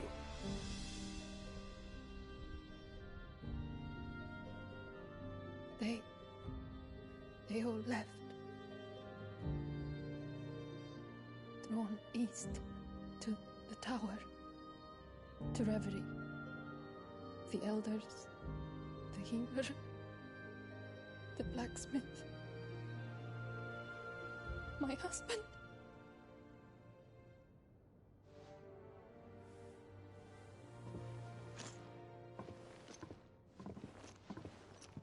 You thinking he did this? Of course. Who else could it be? You were in Canva. You saw what he did to the people. But then what about her? How come her nut hasn't cracked? The baby, perhaps? Could be protecting her from the ether. I can't think of any other explanation. You mean... it's a bearer? It won't matter what it is once Ultima's magic takes hold. Time's running out.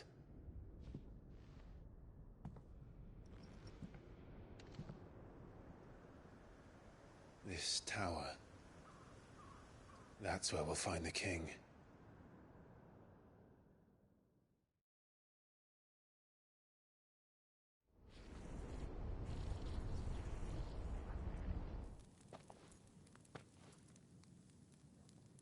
I knew it.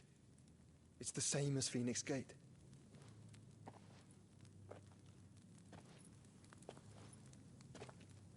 Which means at the end of these stairs should be...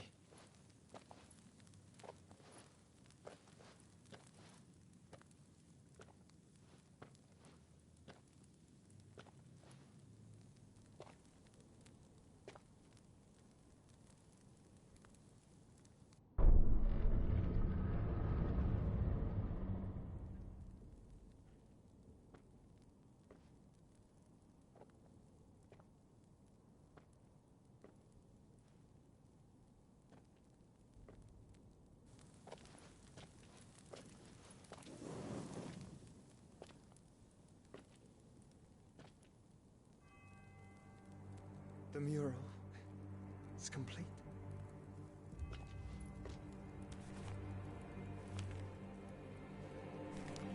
Ultima and his vessel, Ifrit.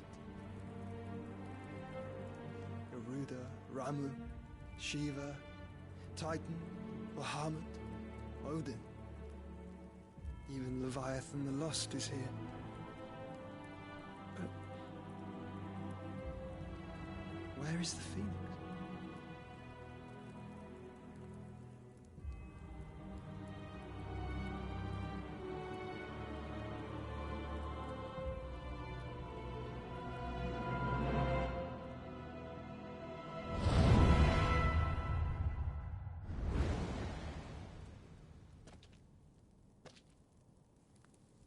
By the Founder.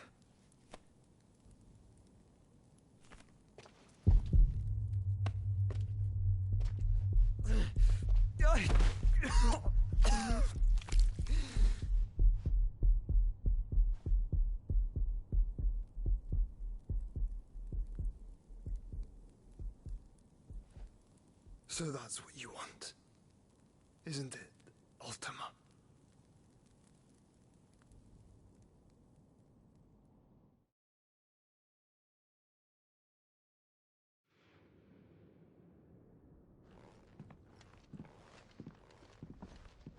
So that's how it's gonna be then? I'm not asking, Gav. I need you to stay with Edda. What? I must do this alone. If I don't return, you're to find Joshua and make for the Enterprise. Understood? Aye.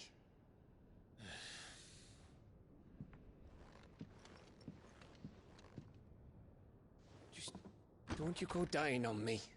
Sid's name suits your miserable mug better than mine. Don't worry. I haven't finished with it yet.